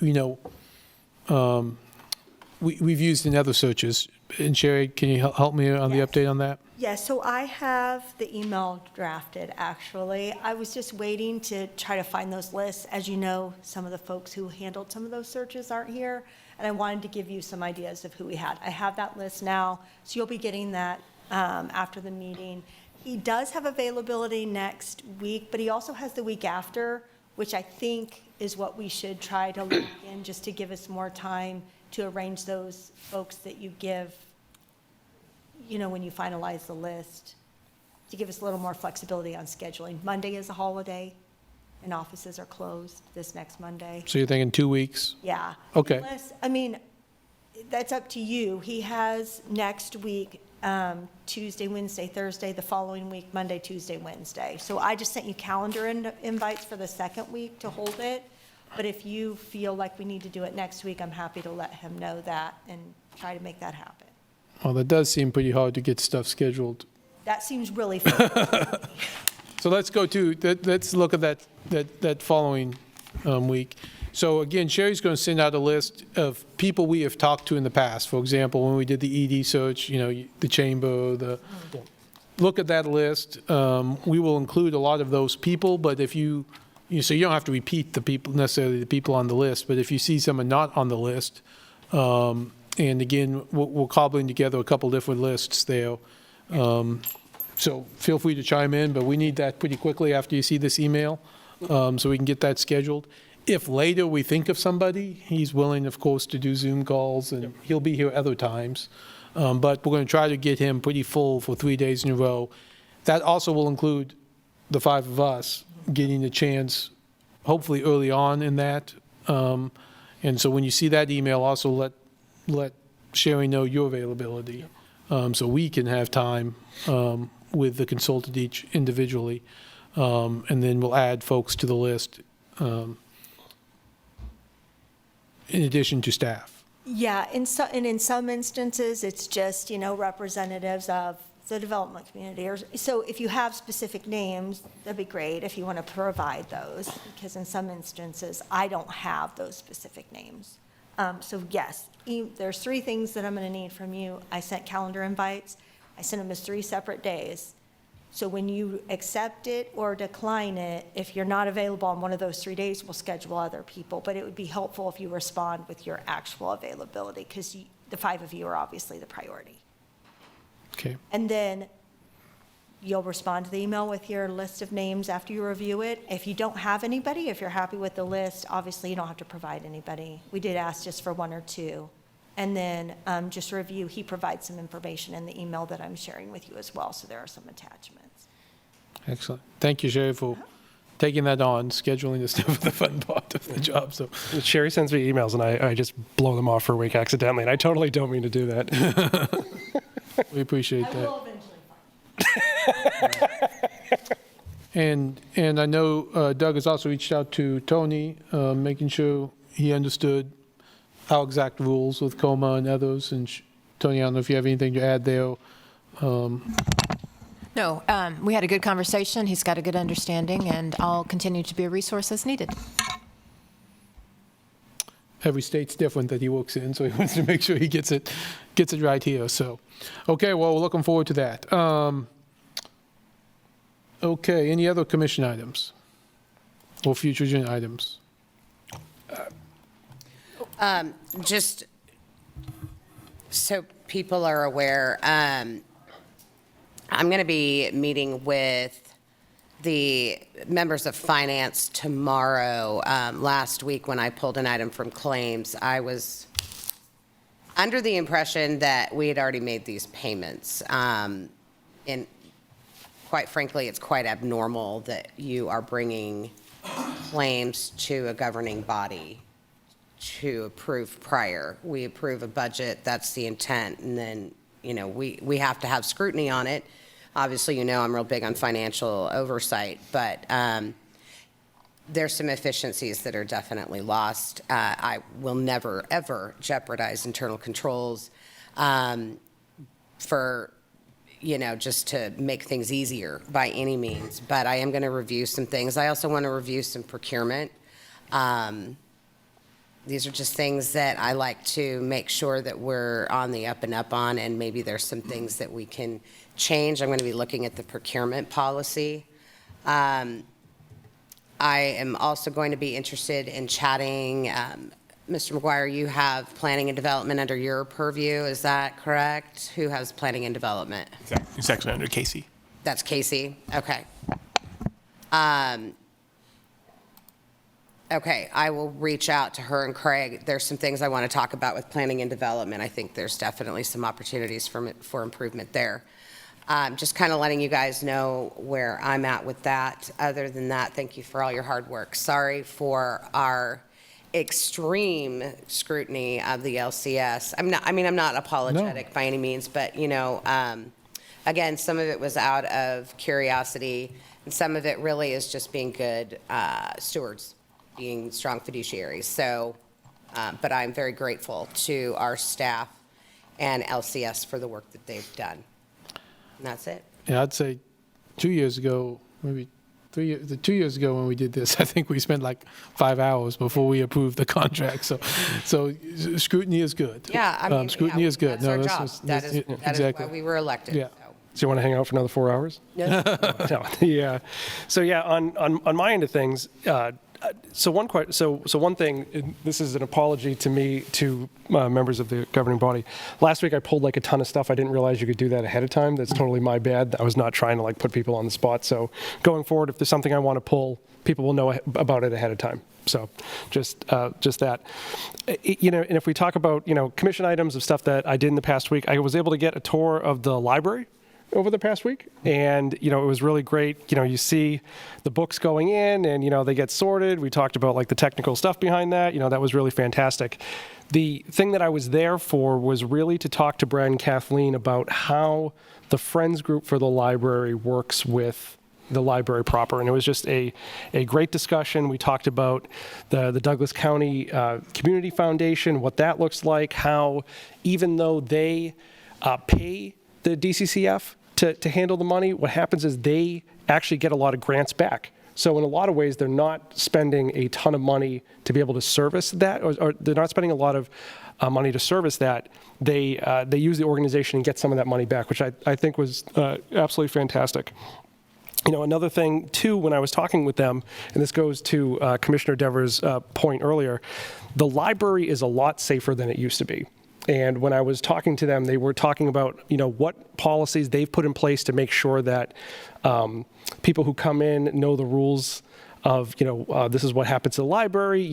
If someone goes beyond those rules, they're asked to leave. They have this security guard who could, he could snap me in two, no problem, like right there in the front. And so there's definitely, for people too who have talked to me and said, oh, is the library safe? I felt it safe for a very long time, but I think there's something they could do to be able to tell the story about what they've done to make the library a whole lot safer. And I think that's a good story.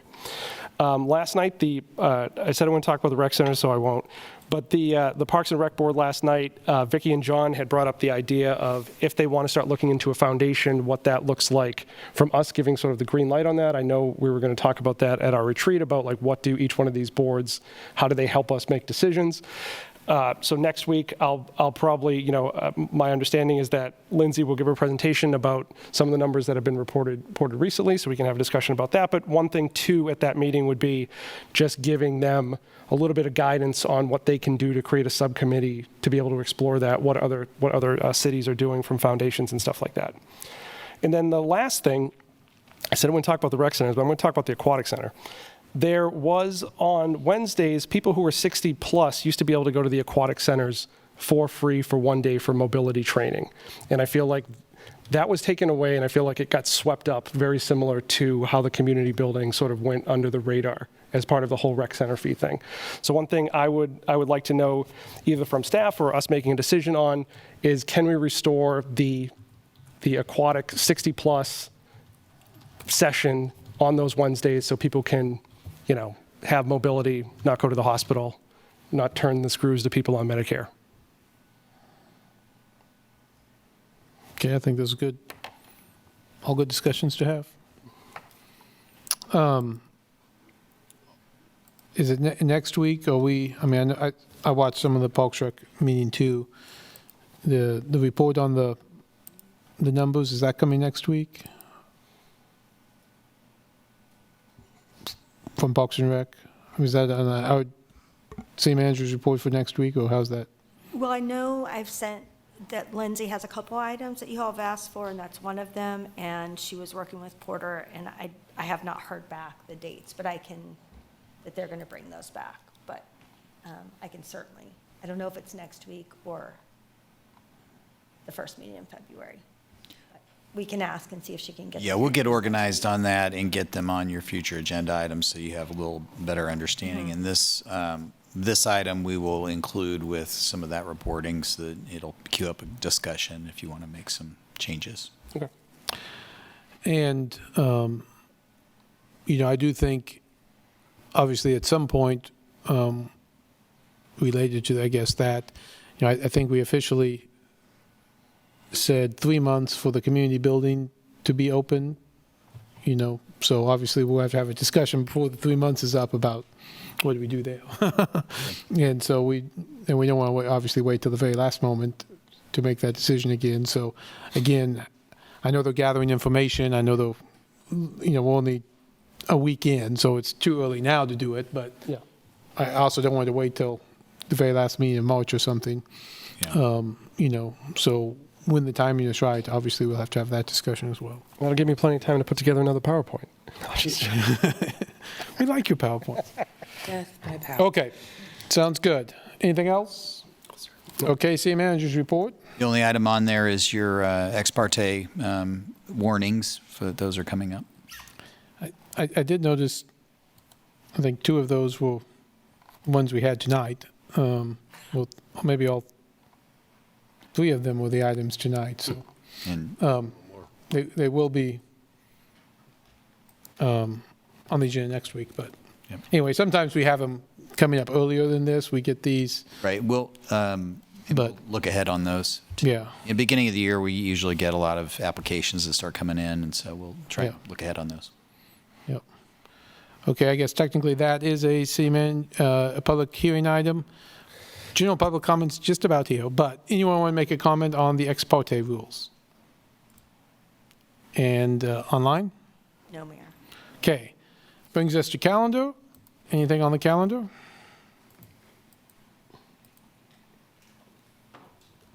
Seeing nothing on that? What? None for me, sir. Okay. That